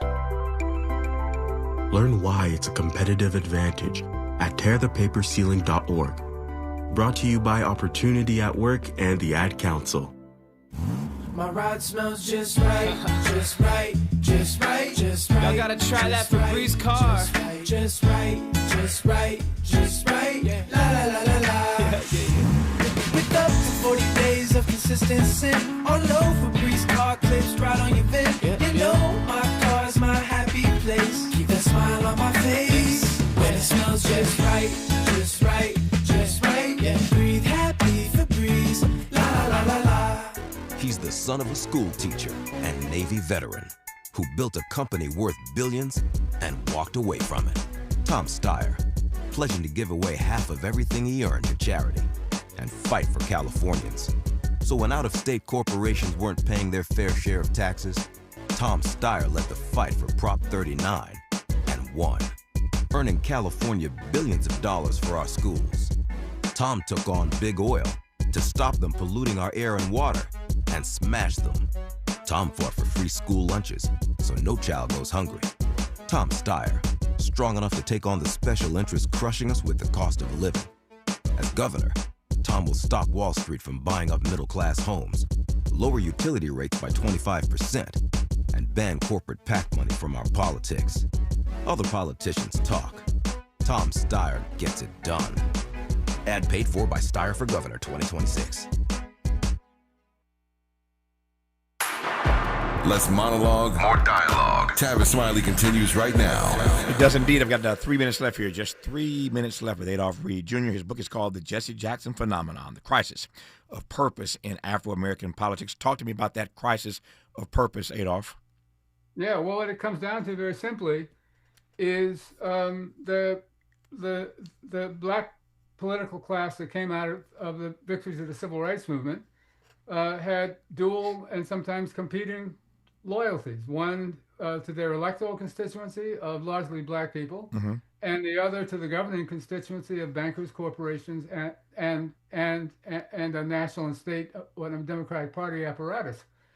And as the economy soured and the retreat, the Reaganite retreat from the public good intensified, this class of black officials was caught between addressing contradictory imperatives, and that's what the crisis was. And that's why, as a friend of mine in college used to say, they didn't know whether to defecate or go blind, so they just closed one eye and farted, and that's and that was the crisis of purpose, and that led to the underclass ideology, which I'll talk about next time you have me on. Yeah, and how in retrospect do you see Jesse Jackson having navigated that crisis, specifically Jesse? Yeah, I think he was trying to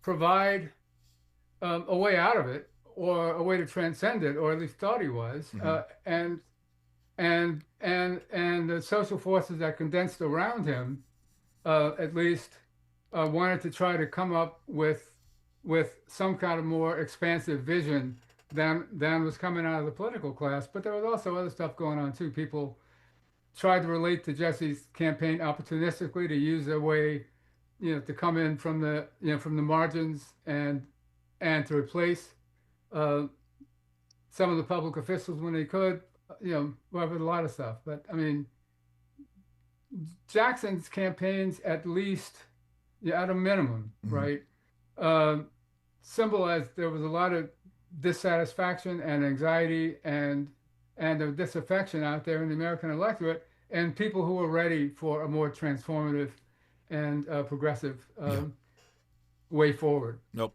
I get it. The book is called The Jackson Phenomenon, The Crisis of Purpose in Afro-American Politics. Classic book, comes out in 86. As I mentioned earlier, there are any number of books been written about Jesse, and now articles being written every day about his impact on our politics. And as I said earlier, there are ways in which we have to wrestle with the political imagination that we have inherited now from Jesse Jackson. What an honor it was to have Adolph Reed Jr. on this program once again. Had been Professor Emeritus at UPenn and now Distinguished Professor at Mount Holyoke, we learned today. Adolph, enjoyed having you on, my friend. All the best to you. Thank you for your time. Thanks a lot, brother. Always great to be on. Take care. Thank you for your input. Just like that, 3 hours are gone. Back here tomorrow, Lord willing, to do it all over again. Until tomorrow, thanks for tuning in to Tavis Smiley. And as always, keep the faith.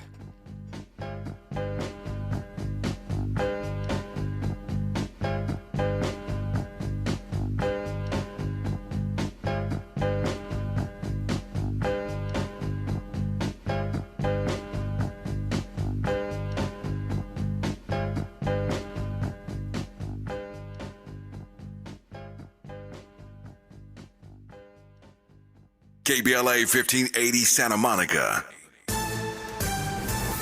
I'm Bree Wood with BIN News Now. Some of rap's biggest names are trying to stop the execution of Texas inmate James Broadnax. They argue prosecutors unfairly used his lyrics to paint him as dangerous. Attorney Chad Baruch. Then that expression is used to attempt to paint him as having some sort of propensity toward criminality. He says rap is treated as reality in ways other genres aren't. HBCU, Howard University students are calling out a DC jogger after he promoted running routes through the campus. The influencer known as Your Buddy Gus sparked backlash and apologized, saying he didn't realize the school's history with outsiders or safety concerns.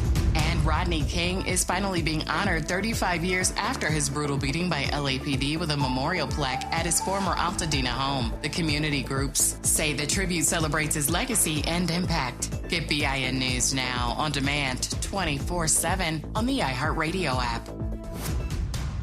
Is this the takeover? This is the KBLA Sports Minute with Ray Richardson. A milestone moment for the Clippers Monday night at the Intuit Dome in Inglewood. They beat the New York Knicks 126-118 to reach the 500 mark this season for the first time since November 3rd. On December 18th, the Clippers were 6-21 and appeared to be headed toward one of the worst seasons in franchise history. They are 26-11 since that.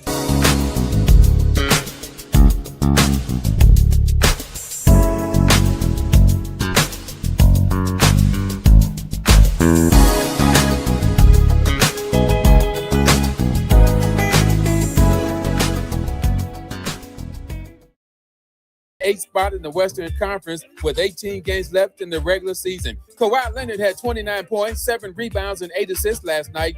Benedict Mathurin scored 22 of his 28 in the second half off the bench.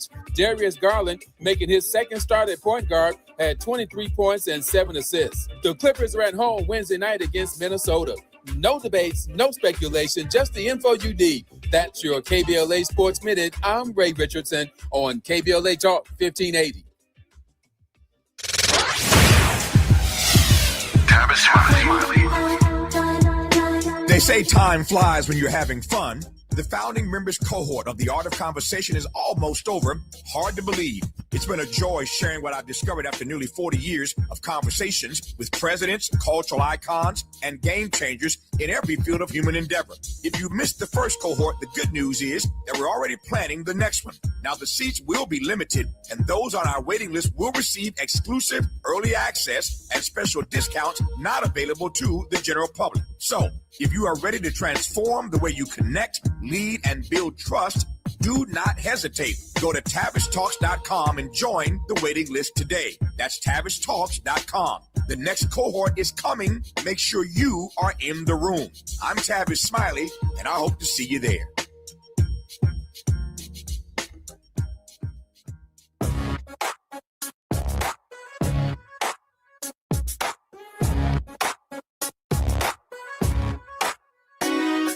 Jesse Jackson Jr.